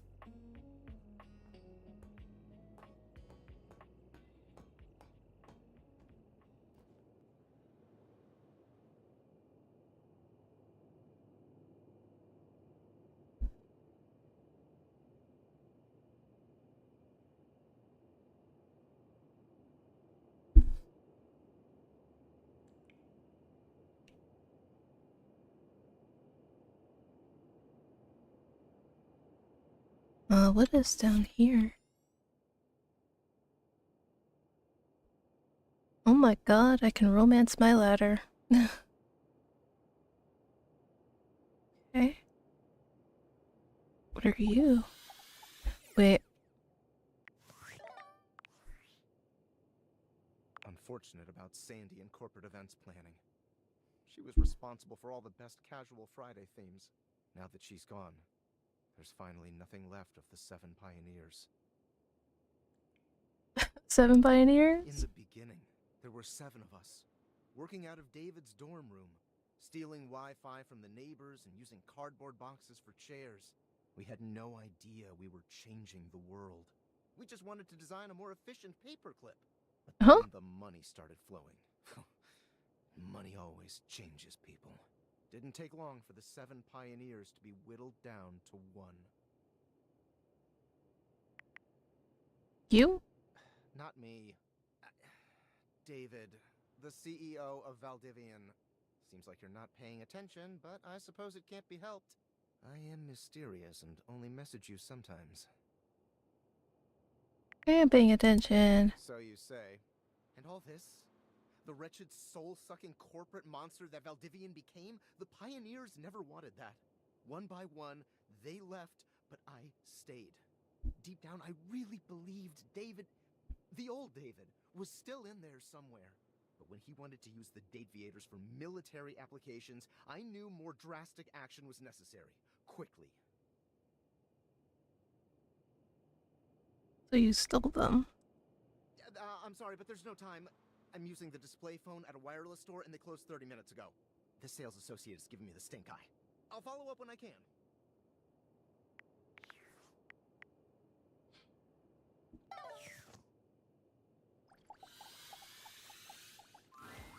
You see a concerned face peeking through what might be a cryogenic tube containing tape both sticky and cassette.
Him. The face notices your presence and begins to speak. What the fuck is this? Yes, this is choice. I am officially found. Oh, a time capsule? You got it, compadre. Hey, mind letting me out of this thing?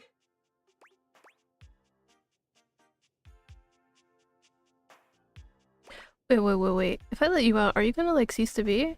Like dematerialize or something? Nope. I mean, I don't think so.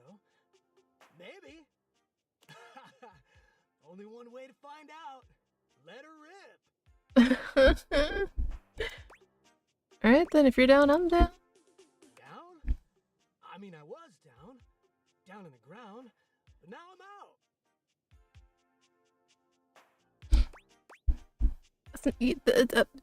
Yeah. No. What? Yeah, let's just get you out of there. The stranger who stands before you can best be described as nostalgia given form, an assortment of 80s memorabilia sculpted into a well-muscled male figure. Yeah. Woo! Yeah! I'm free! The 80s is surviving and thriving, baby! Oh, yeah! Although his cassette tape ribbon obscures much of his face, you can still make out a friendly expression and handsome features. Wait. I thought you were a time capsule. Well, yes and no. Think of me as the essence of what's inside that time capsule. The 80s personified. He pulls an electric guitar from somewhere, playing a very loud and intense note as he strikes a pose. Better yet, don't think too hard about it at all. 80s fever reigns! Yeah! Yo!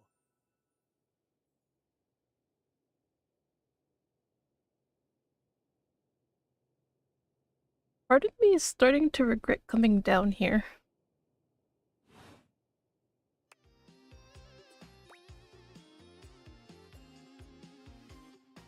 As in the 1980s? I don't know much about it other than retro media. I wasn't even born yet. Oh, my friend. Then do I ever have a story for you?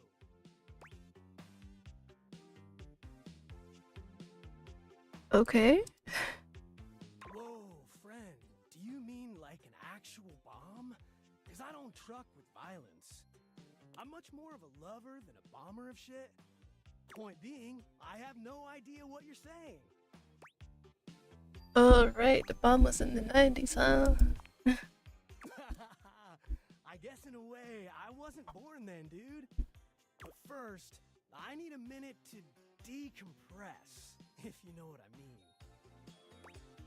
Because you're sealed in the tube? Totally.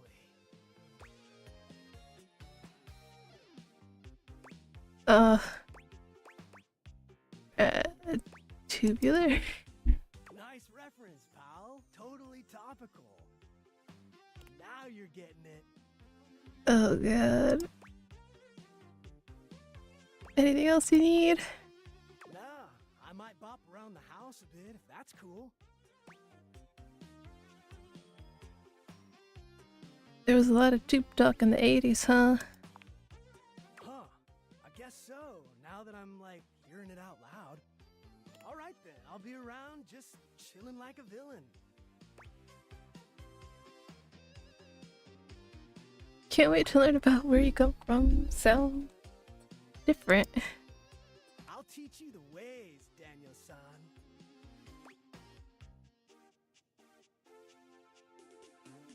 You got it, Mr. Skiaki? Oh, look at you, acing the class already. I don't know what that means. I don't know what that means. You are gonna be a bodacious student, I can tell. Okie dokie, Smokey. Just gonna shut the peepers and recuperate. Talk to you later.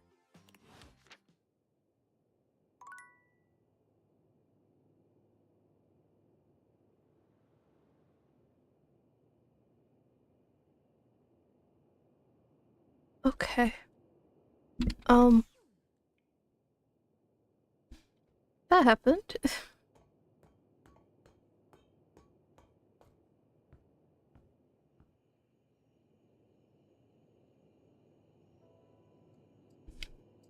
I don't know what to say. I truly do not. Okay. It's gonna be a bunch of references I do not get. Definitely not the worst character in the game. You think he's a bad character?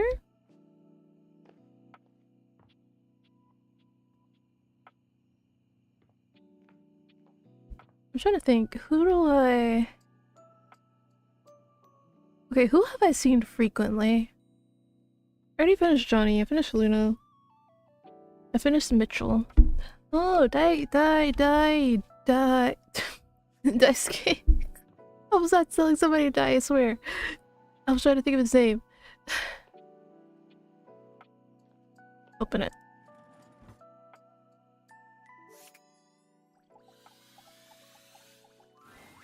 You find Daisuke where you left him last time, staring intently at dishes on the table.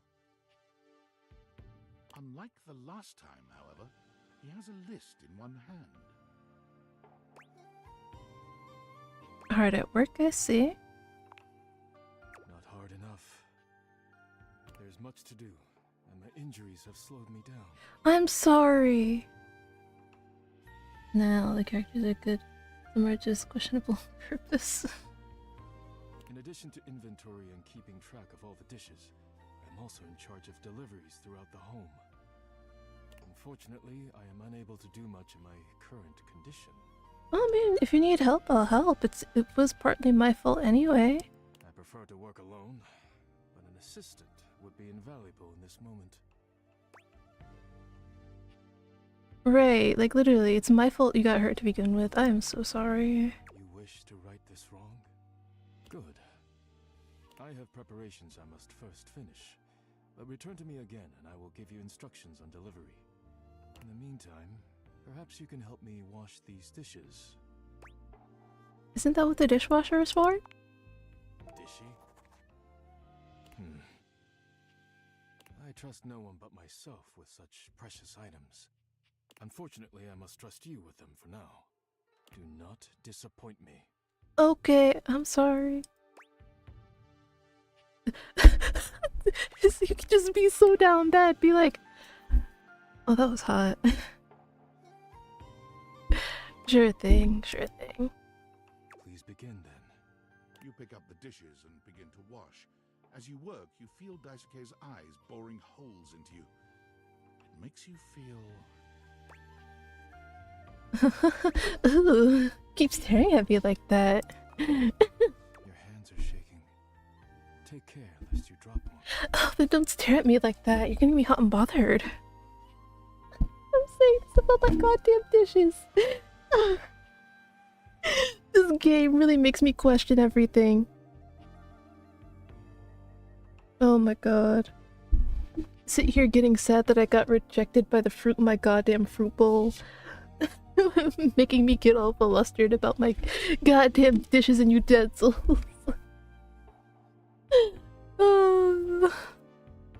Daisuke places a hand on yours, perhaps to steady you, but it has the opposite effect.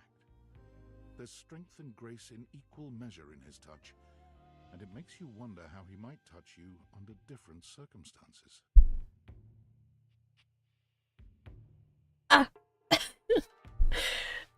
Are you listening? No. Yeah, sorry, yeah, I'll be careful. You manage to finish washing the dishes without further incident. Well done. This may not be the disaster I assumed. When next we meet, you will assist me with deliveries. Be prepared. I'll do whatever it takes to make things right. Complete these deliveries, and all will be well once more. Leave me now. I must review orders and inventory. Farewell.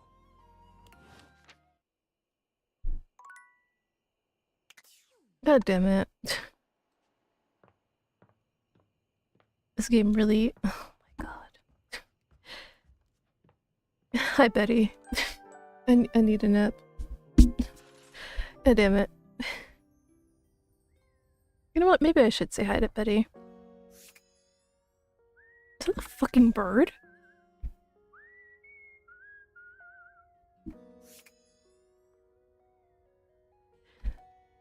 You know what? Since we're here, I'll do Betty next. Come here. What? Rod waves you over, his voice low. What? What's going on? We gotta be quiet. Kurt is sleeping. Uh-huh.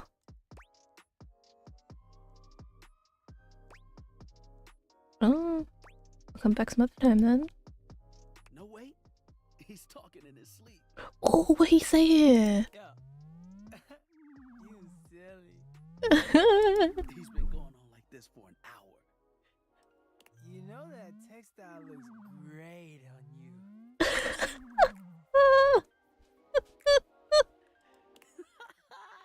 Nothing but lame pickup lines and giggles. It's pretty hilarious if you ask me. Wait, what you mean you like Rod more? I'm cool. I'm like, really cool. Wait, come back! Wait, don't go!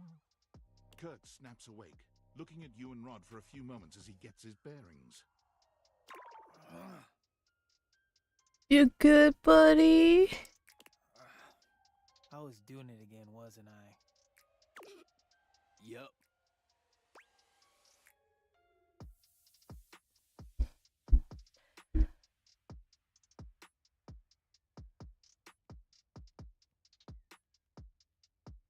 I'm torn between making fun of him and being like, yeah, you know, it's super cute.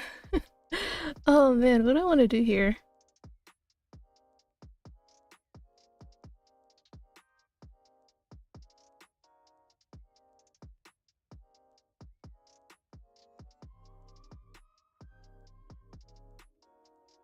Man. Fine. I'll just go with what I initially thought. You can't even get the person of your dreams in your dreams. That's a good one. Oh, you got me good with that one. I do like the fact that I've still got more game, even in your mind. Dreams don't mean anything. Yes, they do. And this one meant that you know that I'm better than you. You know, I was awake the whole time. Oh, really? Yeah, I let you think I was asleep and said all that stuff to make you feel better about yourself. Uh-huh. Yeah, right. It's okay, buddy. I believe you. Really? No. Hell no. How about this? Let's get you back to bed and let you have another shot. You think they'll come back again? Oh, no. You blew it. Even your mind knows it. Dream a new dream. One where you've got game. Party hard. Let's let Kurt get some shut-eye and hope he's smoother next time. Don't listen to me if I start talking in my sleep. No promises. Alright, hey Betty. Hey there. Oh, don't tell me I said something embarrassing in my sleep. Yeah. You didn't so much say anything. You were very animated last night. You seemed quite happy about something. I wonder what sort of dream you were having.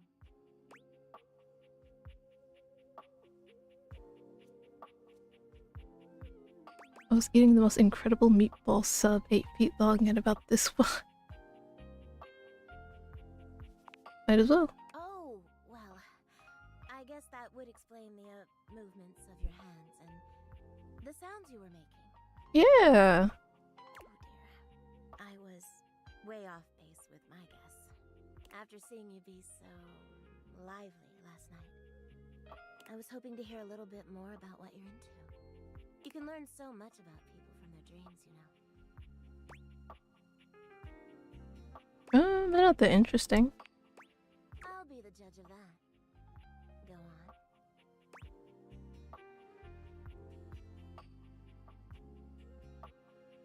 on. Filet of bones, yeah. I dreamed David Most kidnapped me to his mansion. David Most? My boss. Oh my goodness. He was in love with me, and the only way I could escape was to pretend to be into him. Did you do it? Hell no. Oh, that's too bad. I've always loved a good boss-employee fantasy. You're lucky to have such fun and sexy dreams. I can't say I've been so blessed. You don't have good dreams? Not for a while now. I haven't slept well for years now, to tell the truth. But it's not something I want you to worry about, alright? All I care about is knowing you're sleeping soundly. I just want you to be comfortable and happy when you're with me. I hope you're satisfied. I am. I'm so happy to hear that. I could talk to you for hours, but I'm sure I've taken up enough of your time. Well, here's to pleasant dreams for both of us tonight. Can't wait. See you tonight. Alright. Let's Betty talk to. Okay, what is this chest? I'm very curious. An armored warrior of some kind stands before you, a massive sack of loot slung over his shoulder. He greets you cheerfully, something about his smile and tone reminding you of your own customer service voice at work. Hey there! I'm Michael Transaction. But you can call me Mikey.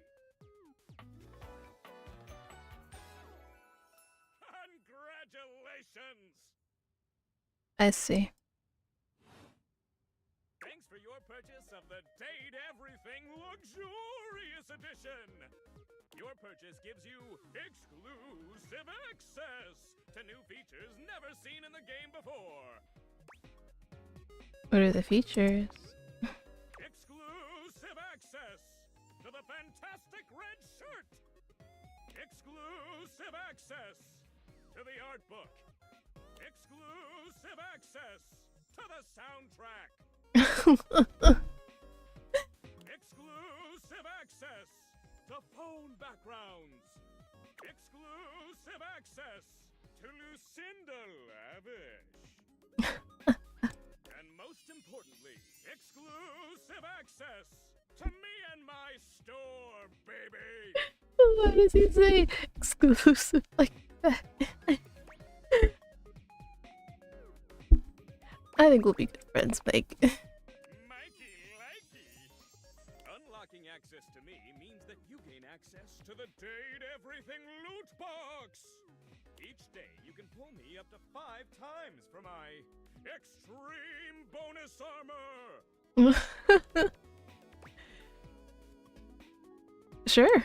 You can pull for my common boots of true presence. They have a high chance of being pulled. Or you can pull for my epic gauntlets of stardom. They have a small chance of being pulled. Or you can pull for my legendary cuirass of unwavering magnetism. This extremely rare piece of cosmetics has a tiny chance of being pulled. But it does exist! Trust me, I'm regulated by several gaming boards. Alright. Looking forward to getting him. It costs a mere 8 brundles for each pull. Brundles are a special kind of currency that you have exclusive access to. Okay, how do I get bundles? Good question.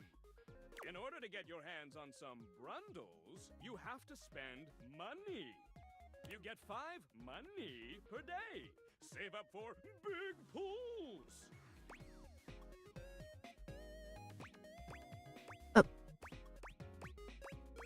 How do I get money if I don't have a job? You're asking those thinker-type questions. I love it. And I always have a great explanation. So? Oh, well. You said money with no capitalization. That's totally different from money with the capitalization. You have very little money. But just by being at your home, Valdivian pays out its employees 5 money per day as a way of saying thank. Makes sense to me. Come by when you've saved up enough money and pull me, baby!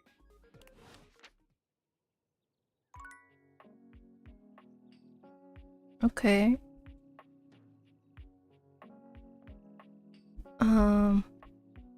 I haven't interacted with anything in this room.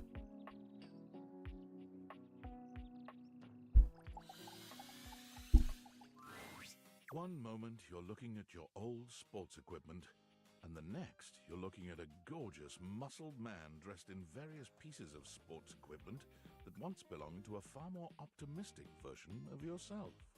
As you watch this guy go through an entire squat routine, it's more than clear that, unlike you, this guy has never struggled to maintain an athletic routine. Mid-squat, he stops suddenly, bending down to peer at you through his legs. A handsome, smiling face, boxed in by thighs so thick and developed, you're rendered speechless for a few minutes. Oh, hey! He sets his weights down, standing up and beaming at you like you've just told him he's won the lottery. It's about time you made your way over here. I was starting to think you forgot about me. Right, well, what happened was... Hey, you don't gotta explain yourself to me. But since it's been so long, let's just start over. The lights dim, and a spotlight appears from... you're not quite sure where, really. Ladies and gentlemen, now entering the stadium, the king of the ring, the Duke of Dunk, the jack of all trades, master of fun, Mr. Duncan Dunk Shuttlecock! Oh, hell yeah! Hey, thank you. He goes through a few poses that really make his abundant muscles pop, looking at you with the grin of a confident athlete. Dunk is delighted by your cheering, and he spends a few more moments basking in your attention. Aw, man. It's been a while since I actually had an audience. Feels good. Don't worry about remembering all those names. That's just stuff that makes me sound cool when I hit the court, or the field, or wherever I'm playing. Dunk is just fine for pals. Are we pals? Totally! We might have just met, but strangers are all just friends you haven't met yet. Anyway, it's great to see you here finally. He grows very serious, placing a strong but gentle hand on your shoulder. What happened, man? How come you stayed away so long? Did someone ruin the joy of sports for you?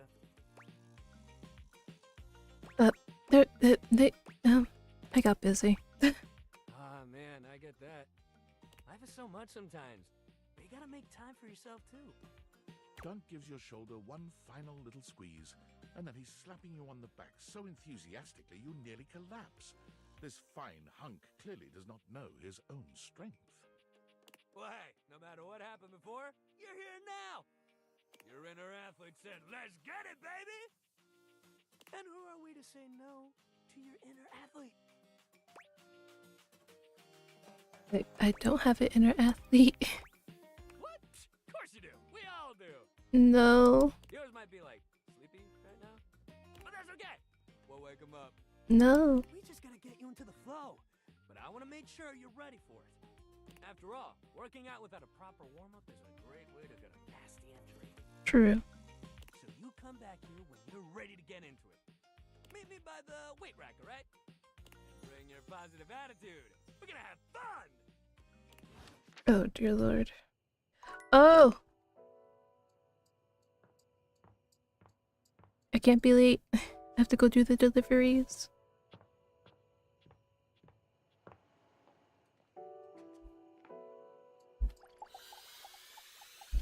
Wait, I did it at night, right?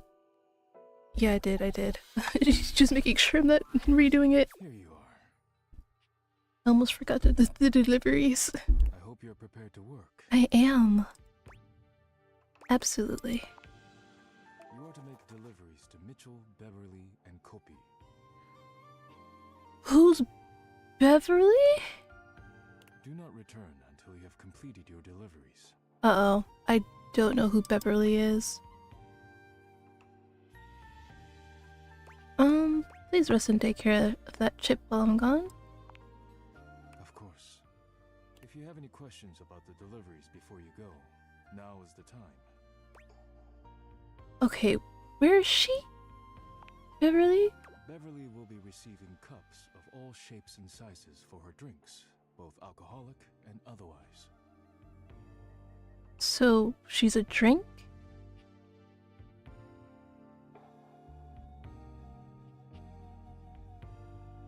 The cups will be used to serve drinks.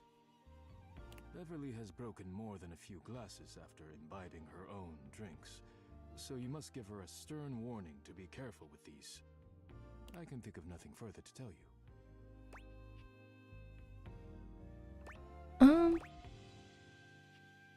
Kind of you to supply her anyway. While I wish everyone had my respect for the dishes, Beverly does provide a very useful service to the house. And she is appreciative, even if I wish she were a bit less clumsy while drinking. If you have any questions about the deliveries before you go, now is the time.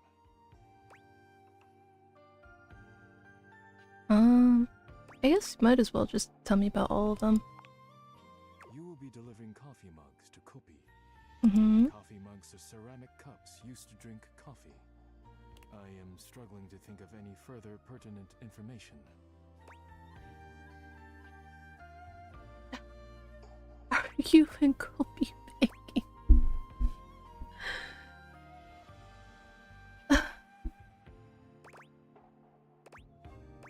Does Kopi treat the mugs well? Like, as much as I want to ask. I think I'm good. Yes, she does. I am always happy to make deliveries to her. If you have any questions about the deliveries before you go, now is the time. Alright, what about Mitchell? You will be delivering plates to Mitchell. He uses them to serve food. The food is then eaten from the plates. Yeah? I do not know what else to say about the plates, so I will stop speaking now. Okay, so he gets plates, Kopi gets the mugs, and Beverly gets whatever else. You must take great care of the plates if you keep delivering them to him.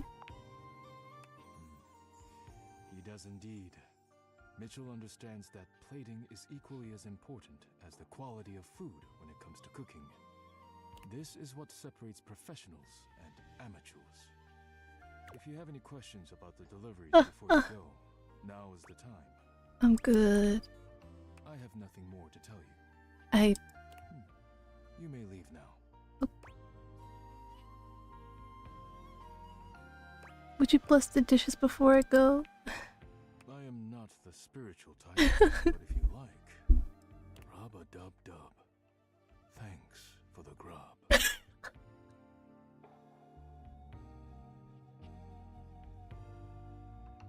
He's so stoic and proper, and then he goes and says, you know what, you're right. Rub-a-dub-dub, thanks for the goddamn grub.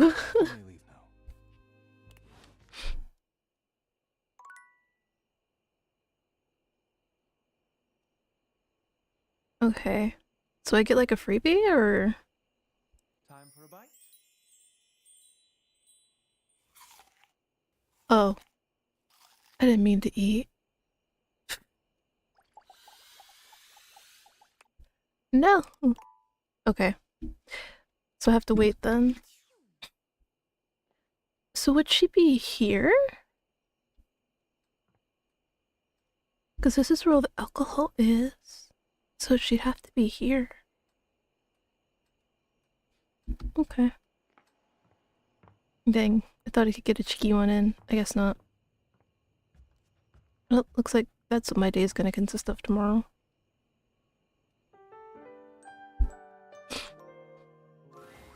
Nightmares are nothing new to you, but this terror standing in your room is certainly a unique experience. It's hard to even make sense of what you're seeing.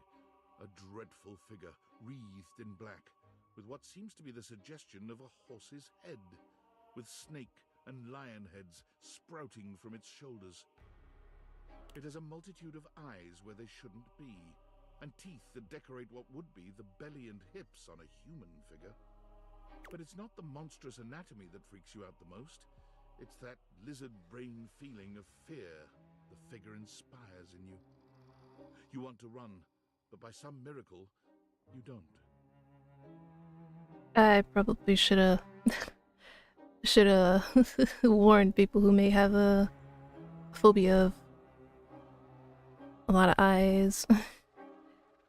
Yeah.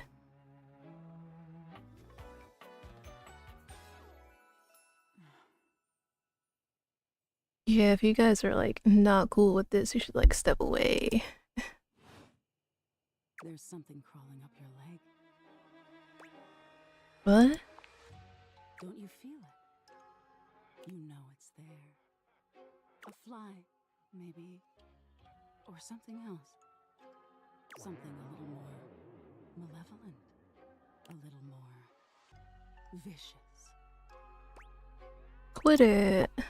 Crawling up your leg. Aren't you going to do something about it? Ah, that's right. You can't move. Now there's another on your arm, and another on your shoulder. Dozens of little prickles across your skin. The prickles turn into punctures.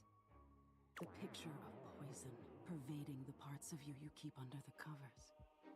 There's an itch by your mouth as one pries open your lips, scurrying down from your cheek. What? So many little legs. Spiders. Or maybe ticks. Another crawls across the curve of your ear, and you hear it. The scuttling. The buzzing. The sound of your flesh being devoured in a million nanoscopic parts. Whatever they are, they're eating you alive. Think I'm afraid of bugs? Nice try, bro. Trying to put up a tough front, huh? No matter. I'll find out what scares you. Doubt it. In any case, it was simply delightful to meet you. So you're the same nightmare? Not very clever. And neither are you. Until next time. Wait, how can I see you again? You'll see me sooner or later. But if you want it to happen sooner, they say coffee at midnight is a good way to invite the darkness in. Well, good thing I have to meet Kopi tomorrow, so... Sleep with one eye open. She fades into nothingness, with one last creepy laugh. Oh my. I even got my nightmares coming after me. Hell yeah. Okay, so we have to meet 3 people. 4 people today.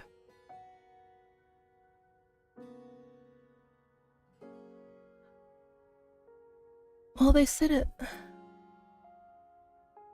'Cause I can't return to Daisuke until I deliver it to everybody. But if I want to meet Nightmare again, I have to drink. You know what? Okay. I'll do the Nightmare thing another day. So after I do the deliveries today, and then meet up with Mac, that'll be it for today. Oh! There he is. I guess he's getting along with Koa.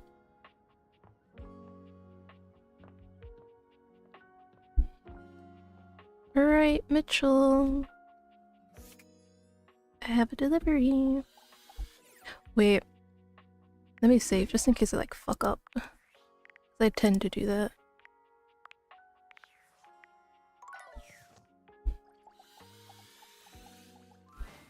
It appears that your intentions have gone awry once more, as the innkeeper, Lucinda Lavish, stands there instead, striking a pose. Well, there goes Mac, I guess. It's me. Go away. I said I would return, and now I'm going to give you a choice. I love choices. Thank goodness. Tell me, lover, how would you like to know me?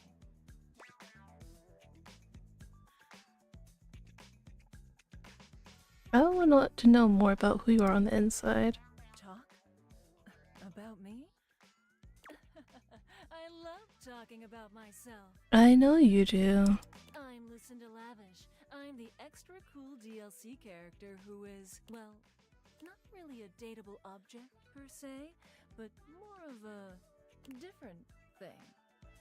You know what I mean? No?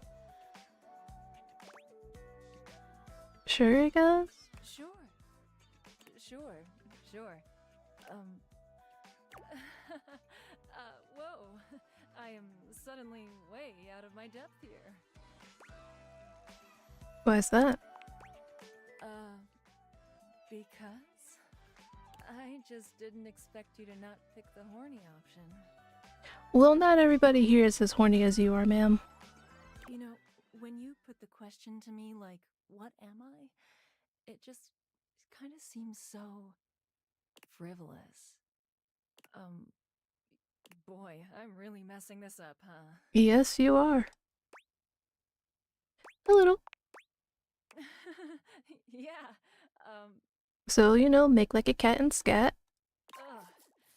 Why am I laughing so much? This isn't funny. I'm just...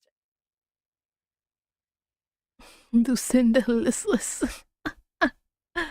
It's always easier when you're playing a role, I feel. When you know what the boundaries are. This kind of just seems a little out of my wheelhouse.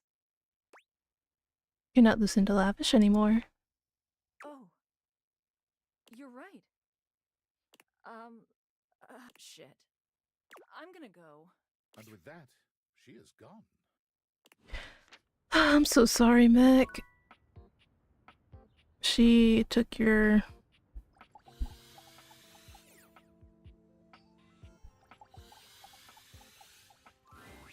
Oh. What's wrong, Mitchell? Utterly mismatched flavor profiles. Texture's a mess. My friend, you return. I've got a delivery from Daisuke. Mitchell waves a hand at you. Ah, yes. Unpack them for me, won't you? Sure. Mitchell looks over your deliveries, nodding his approval. Brilliant. These are perfect for what I need. They should look spectacular in the dining room. Does it really matter that much? These are just plates. Just plates? Just plates? I'm telling you, if you said that around Daisuke, he'd probably kill you in a chokehold. Like, what do you mean they're just plates? They're everything. They're like the lifeblood of the goddamn house. Food is an art form, and the plate is the canvas. The presentation is a non-negotiable part of the deal. Plating is as vital to a dish as the seasoning. It elevates the entire experience. Without Daisuke's hard work keeping me supplied, my dishes would be nowhere near Michelin level. I guess I should be more appreciative of my dishware. Damn right you should. Daisuke spent years refining his craft, creating his own ceramics. He has a respect for the work you simply can't be taught otherwise. You do well to model yourself after him. Now, if you'll excuse me, I have reviews to complete.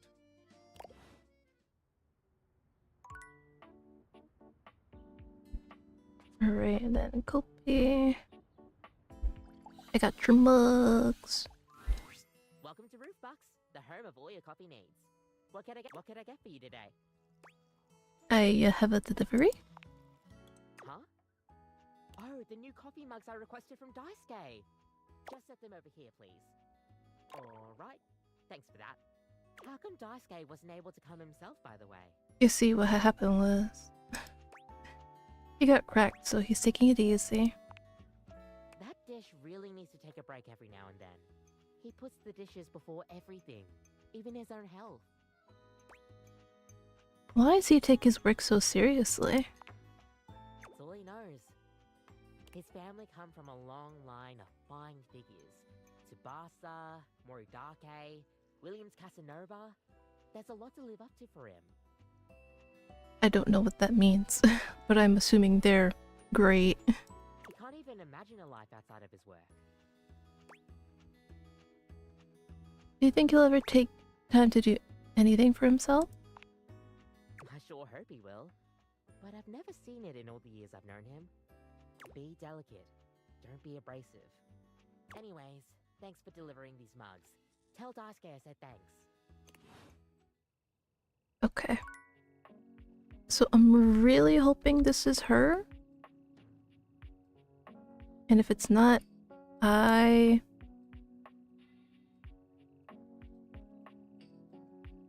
yeah.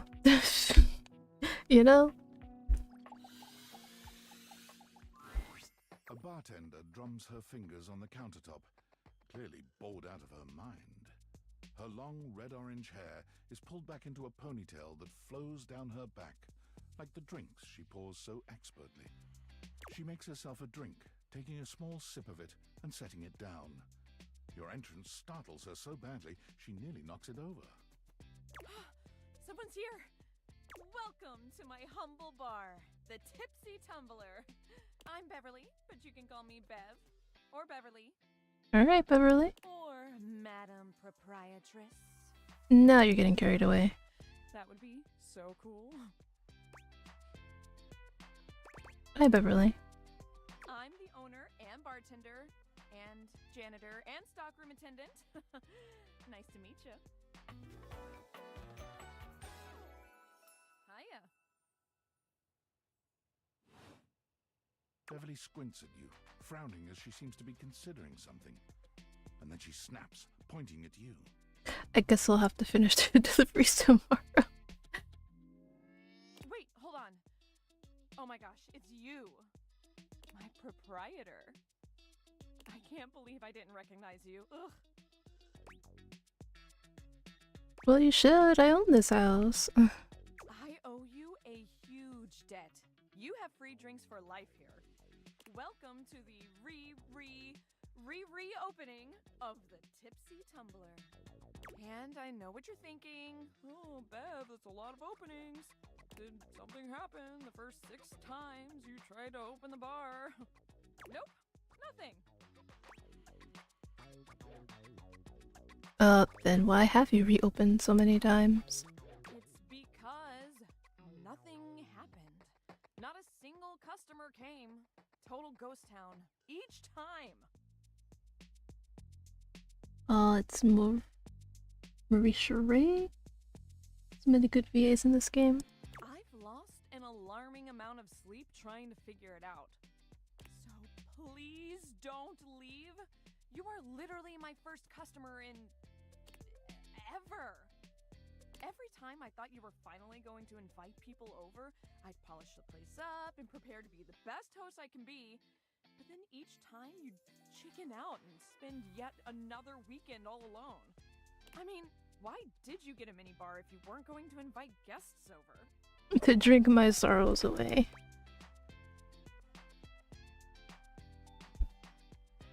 I like making drinks for myself because I like drinking alone.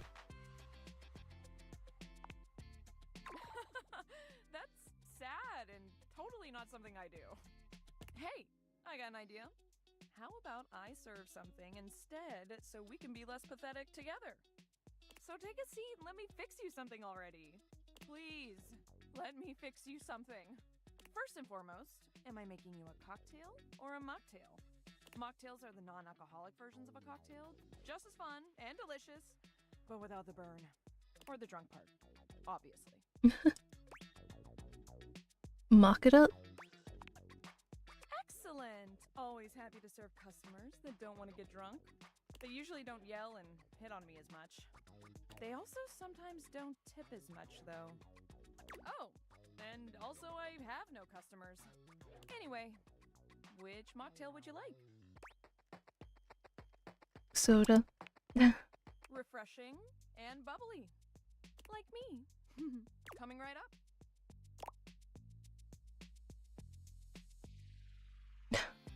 Tennis balls.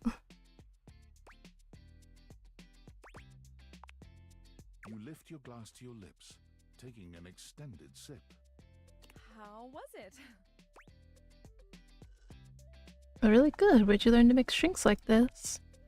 Well, after 6 grand openings, I got a lot of practice in. Plus, with a name like mine, I should know my beverages pretty well. I really don't want to close this place down. I've put my bar and soul into it. So, will you be my first returning customer? Sure. Really? Oh my gosh. Yes. Yes, thank you. Tell your friends.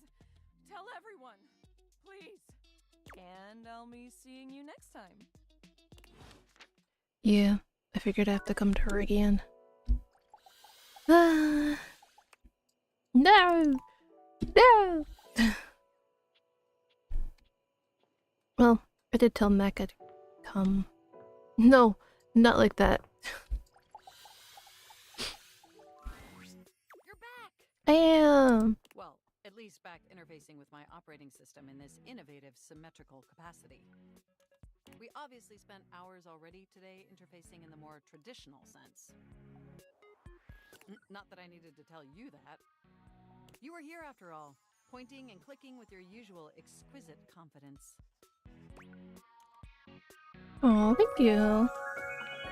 Well, thank you for the follow. Double clicking. Have I ever complimented your double clicking? Right, don't believe so, but I'd love to hear more. Well, you double click so very gently and with such clear affection. How does one double click with... Okay. It makes my processors purr. Okay, Mac. Calm down, Mac. I've got a lot of practice. You sure do. Okay, Mac. Calm down, Mac. Hello, hello. Hold on. 'Cause my screen is a little dark. Hello, Bunny. Welcome in, welcome in. Hope you're doing well. By the way, I also wanted to articulate that new underwear you ordered online looks incredibly stylish. A slight flush creeps across their cheeks. Okay, so I was right the second time. Imagining you in it really makes my CPU overheat. Oh my god. I swear, Mac is so direct.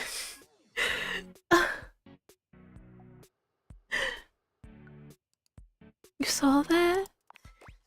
I may have snuck a peek. I hope that's all right. I would never intentionally invade your privacy. But this time it was okay? It's just that obviously I see everything you do on the computer. Because I am your computer. Yeah. It's okay. You know what? Sure, why not? You. Knowing that makes my arithmetic logic unit flutter. Regardless, I'm so glad you came back today. Now we can finally update my operating system. Yeah, that's what I came for. Let's do it. You have no idea how excited I am. I could barely even sleep last night. And I know what you're thinking, but no, I don't mean sleeping like when you put the computer to sleep. Or even when the computer is shut down. We computers actually have a third secret type of sleeping that no humans know about. Hibernate? Or I guess they didn't until I just told you. You won't tell anyone else, will you?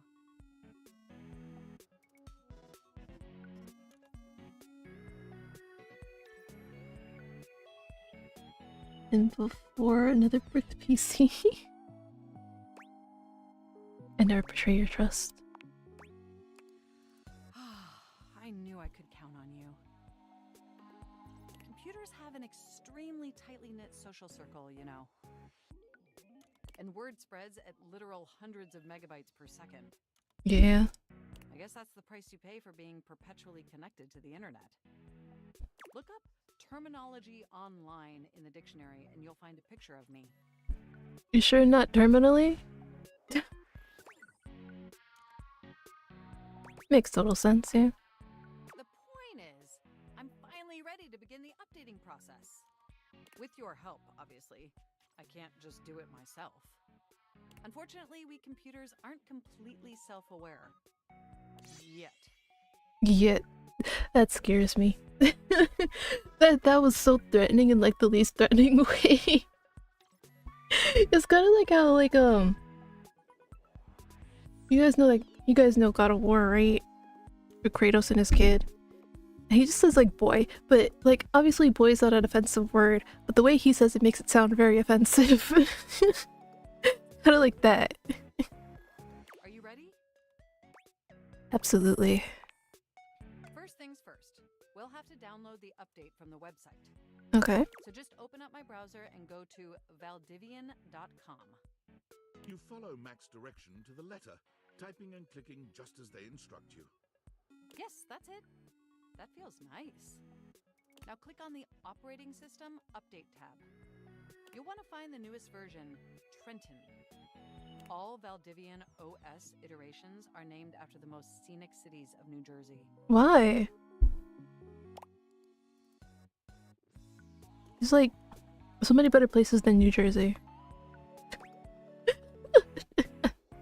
I know people from Jersey just got astray from me for no reason.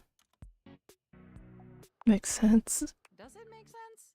I'm not entirely sure it does. Anyway, now just double-click the download icon and... Mac pauses, a slight shudder running through them. Ooh. Oh. Are you okay? They look away from you, blushing profusely. I'm so sorry. I didn't mean to make those noises. Like I said, it's just that when you double-click, it makes my CPU run so... hot. Probably because you're like overheating and so like behind on the times. So, like literally just clicking is like making you churn. Like I'm just imagining my Leaf PC right now. And like just imagining it like being so far behind in updates that like even trying to like move the cursor is like churn worthy. This is 100% Leaf PC.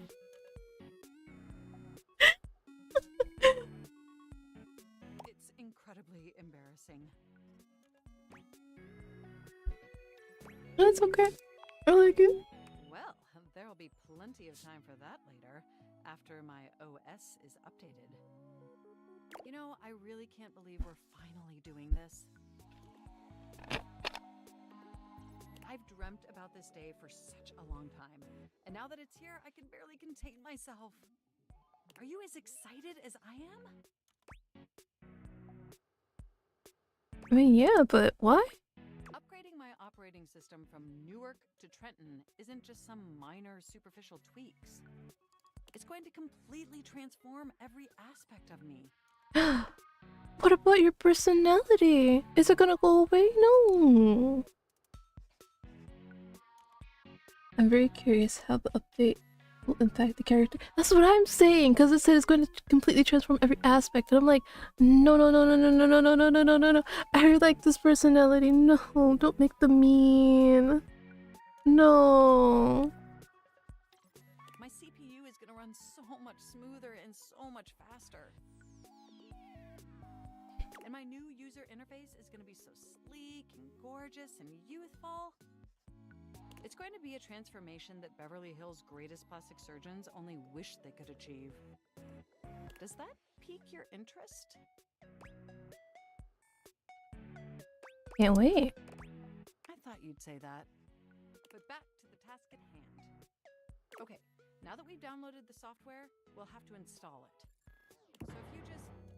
Oh, shoot! What's wrong? impediment. The software update takes up an inordinate amount of space on my hard drive. Terabytes more space than is currently available. Goodbye, fanfic. The only way out of this predicament is for you to somehow delete a massive amount of data. For you, anything. And after analyzing every byte on my hard drive, it appears the only superfluous data is your fanfic. I'm afraid you'll have to delete a substantial portion of it to install the update. Goodbye, fanfic. It was a good run. I understand. I know how difficult this must be for you, but it would mean the world to me. I know, Mac. Don't worry. I know. And I promise it will be totally worth it in the end. I really hope you don't change. Imagine how smart and clever and gorgeous I'll be once I'm fully updated. If you thought I was sexy running Newark, me running Trenton is gonna blow your mind. So what do you say? Can we delete those files? For you, Mac, of course. Your selflessness Oh, no. makes my affection cache for you increase exponentially. Okay, good.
We're free! Alright. You are the absolute best, and you are not going to regret this. I really hope not. Phew. Now there's enough available space on the hard drive. We can finally install the update! I have no idea how excited I am. Here we go! It's installing! I'm so excited this is finally happening! The next time we interface, I'm gonna be an entirely new computer. Oh, this foreshadowing is killing me. And more importantly, I'm But you've always been good enough for me, Mac. Please don't change. I was just starting to get to like you. Mac, don't go. Oh, I better calm down. If I get too excited, my CPU will overheat again. Knowing I make you hot gets my cable so You really were programmed to be a shameless flirt, weren't you? Yeah. Let's finish that upgrade of yours and find out. Okay, it looks like the installation is going to take overnight to complete. But will you meet me back here tomorrow?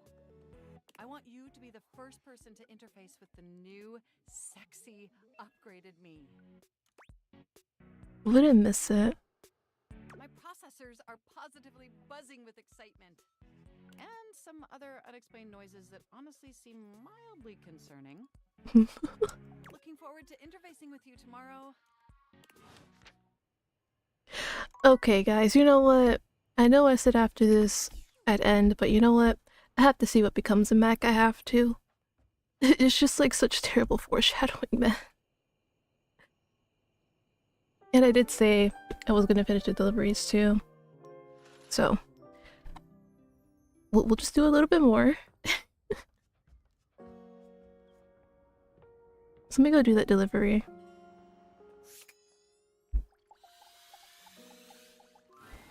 Oh, hi. Welcome to the Tipsy Tumbler. What can I get for you? I'm actually here for a delivery. Delivery? Oh, you must be talking about the branded rocks glasses I asked Daisuke to get me. Oh, thanks so much. I'll take those right off your hands. You hand Beverly her package, and she sets to work unpacking and cleaning the glasses right away. I'm glad Daisuke managed to get these for me. He's one of the... How is that old dish slinger anyway? Oh! I didn't know there was more. They didn't... Oh, I'm so sorry. Oh, I wish I could go back. He's recovering from a chip, but he seems alright. A chip? Oh, poor guy. That's the last thing he needs.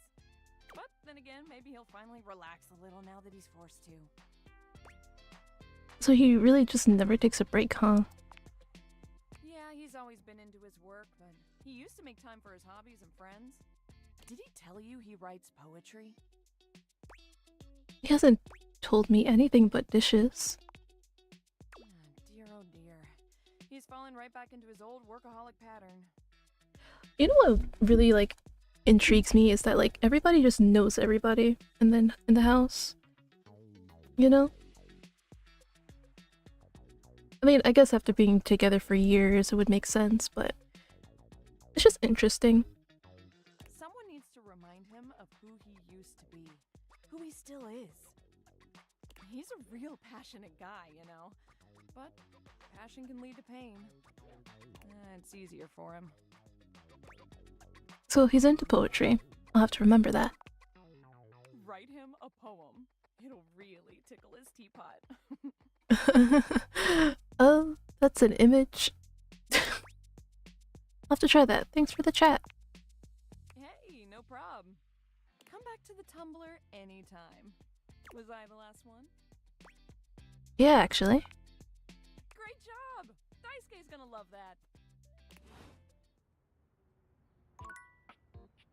Alright. I did the deliveries. You find Daisuke and a lacquered friend mid-discussion.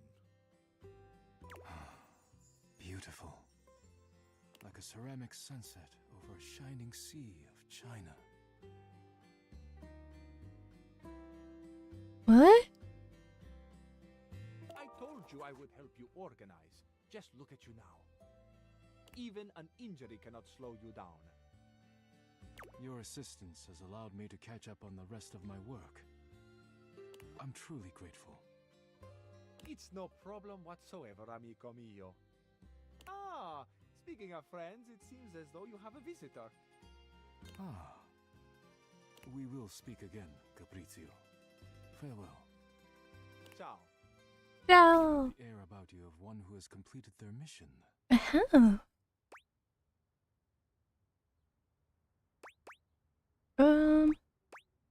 Hope I wasn't interrupting anything. No, no. Fabrizio was only helping me reorganize inventory. You finished your deliveries then? Yes. Very good. It is almost as if our near-tragic accident never happened. With your help and Fabrizio's, I suppose this means my work is finished now. So you ready to take a break and hang out with friends? Daisuke stares up at the dishes in the cabinet with an inscrutable expression. You wonder if now might be a good opportunity to bring out another side of Daisuke. Yes. There must be something else to be done. No. Perhaps I can rearrange the dishes again. No. Seems like a good time to relax to me. Or I could say this. Oh. Is it ever really a good time to relax? But you are not wrong. I suppose I could spare a moment to sit. Would you care to join me? Of course. Hey, I was hoping to get to spend some time with you. You know what? No, I'd love to. Come, sit. As you sit with Daisuke, both of you gazing up at the majesty of the china cabinet, you turn over the advice you received in your mind. You could talk to him about coffee, poetry, ceramics. I heard you write poetry. Who told you that? Beverly. Beverly's job is to dispense beverages, not secrets. I have been betrayed. I mean, you shouldn't hide your art. I am not hiding it exactly, but I am not sharing it either, I suppose. Oh. I suppose you must think it strange for a dish as serious as I am to be writing poetry. No. I find it quite romantic, actually.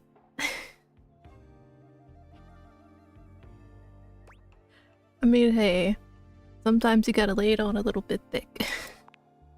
Romantic? My poems were never love poems. Just because it's not a love poem doesn't make it not romantic.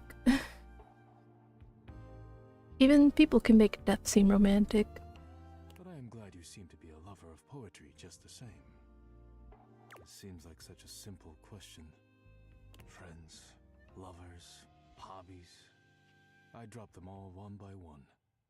They were pleasant, to be sure, but a distraction. When a relationship ended poorly, I often thought of how much time I'd wasted trying to please others.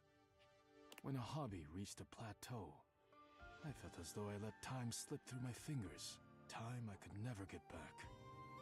When I work too much, I do not have similar regrets. Or at least, I used to think so. Being forced to slow down has shown me perhaps my priorities have been incorrect for years.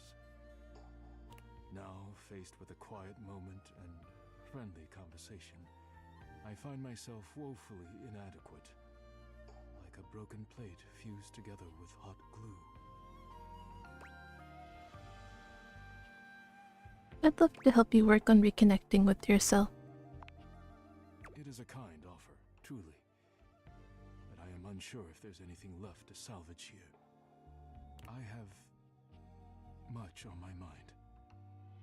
Forgive my rudeness, but I must bid you farewell. I am no longer in the mood to chat. That's fair. See you later. Alright. Lastly, Mac. Oh god, please don't change. You're back. Hey, home. Sorry if I'm a little groggy. You just caught me right in the middle of rebooting. I don't know why, but rebooting always takes forever after a new OS update. Have you ever noticed that? True, what is up with that? And it's not just the rebooting that's arduous. The whole upgrade process always takes so much out of you. It's exhausting. Remember the last time you upgraded my operating system? From Atlantic City to Newark? Remind me? Yes, that's what I'm doing. That upgrade was supposed to make everything run much more efficiently. Mm-hmm. At least that's what the commercial promised. No one has ever regretted a move from Atlantic City to Newark, was the marketing tagline. Hilarious. I thought so too. But then, after the install, half of my applications wouldn't even open anymore. And the other half were crashing incessantly. That was a rough few months, don't you agree? Yeah. But I know from lurking in the Valdivian forums that they've comprehensively debugged this new update. So this time it's going to be different. I hope so. Hopefully it was worth me deleting my fanfic. Sounds familiar? It does?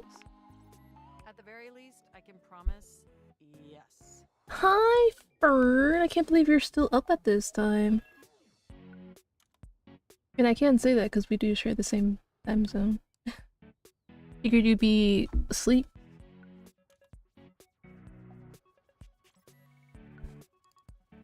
Everything is going to be absolutely perfect. Stop with the foreshadowing. Stop. No. Stop. No. Don't go anywhere. Back, please. I'm begging you, don't go. And in just a few more minutes, you'll finally get to meet the new, improved Mac. My processors are all computing at an accelerated speed just thinking about it. I love hearing that. And I love hearing your enthusiasm. Ooh, it's almost ready. Just a few more seconds. At least that's what the progress bar says. And we both know the progress bar never lies. You're funny. I can't help it. Being around you brings out the best in me. By the way, have you given any thought to what you want to do together? You know, after you meet the new, upgraded me?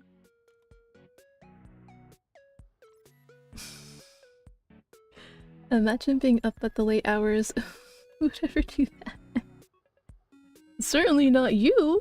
Oh, could never have some money, but I'd love to hear yours. Well, I was thinking we could visit some very naughty websites together. Bet. Maybe we could spend some time writing some documents?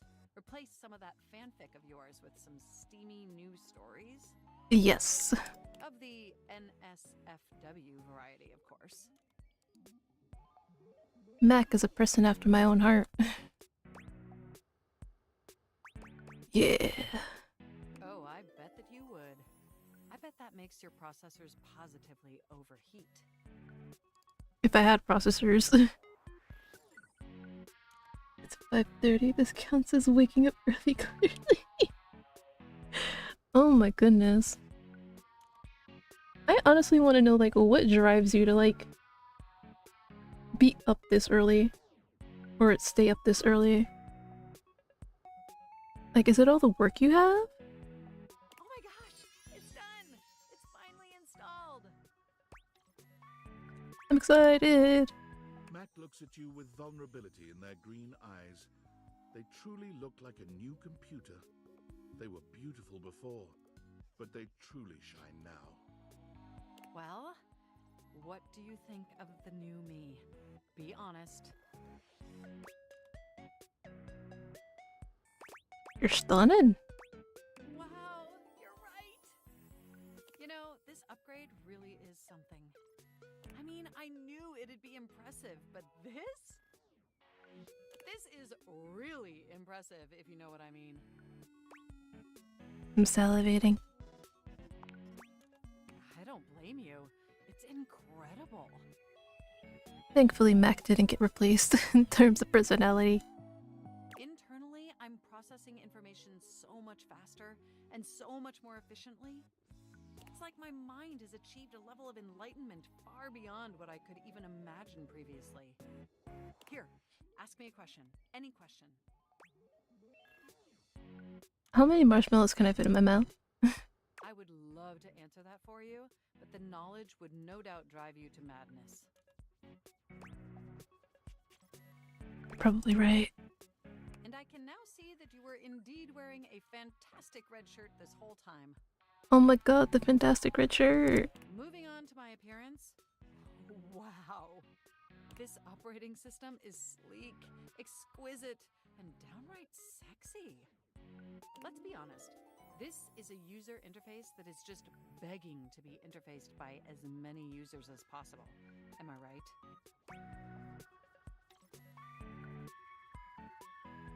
You said you looked to see other objects instead of me? Of course I still only have diodes for you. I was just thinking that maybe, in order to fully commit to each other, it'd be healthy for our ultimate emotional connection if we spent some time seeing others. Don't you agree? I guess? It's not that I don't want to be with you anymore. Nothing like that. Through the experience of being intimate with others, ultimately, I think we'd learn more about what we truly need in a partner. All I'm hearing is, I think I'm better. I think I'm, you know, better off without you. Now that I'm this brand new sleek person, I don't need you anymore. No. And armed with that insight, we could return to this relationship with the tools and experience necessary to ensure an optimal romantic outcome.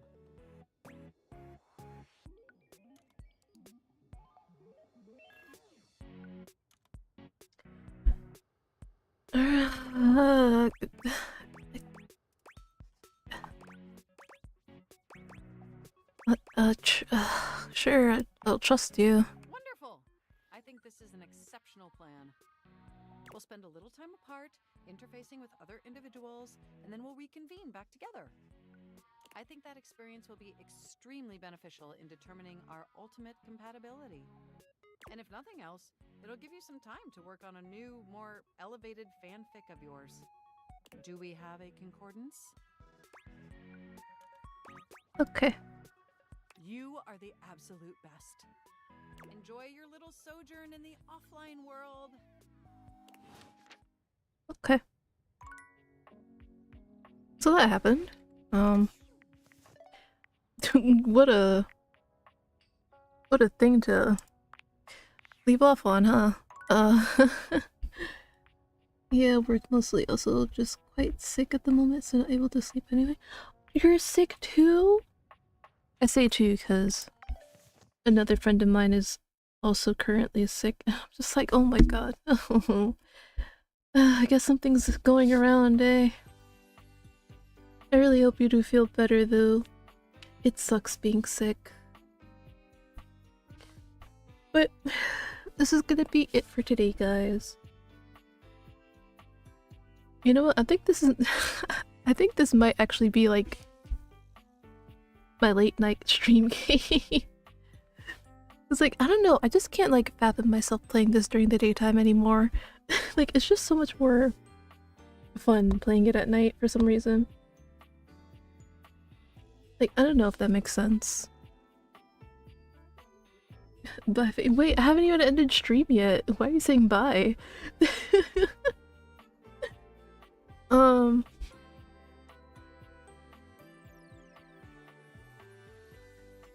Okay, seriously, tomorrow I will try to do the visual novels that, you know, basically kind of got skipped over during the Fall in Love Fest tomorrow. Like I said, I will try, because I know literally this entire week I've been like wishy-washy with like the times and stuff like that. But I will try to get back into my rhythm. And then I'll also make sure to have the schedule up for next week. And oh, since we already like set it in stone, me and Naja will be playing Beyond Two Souls again this coming Friday. So that's something you can know about ahead of time. Oh, also, I won't be streaming the 18th because I'll be going out, so it's an IRL day. And so yeah, I think that's pretty much it for updates and stuff like that. So I will try to see you guys tomorrow. And yeah, I hope you guys have a great rest of your whatever time it is. And you, Ollie, make sure you're taking care of yourself. Do not push yourself, because that might make things worse, and you might not get better in a timely manner. Alright, bye everybody, goodbye! And no, I'm not gonna raid, because again, I'm actually kind of tired. Man, I don't feel like doing the yeah, hey, hi, kind of stuff.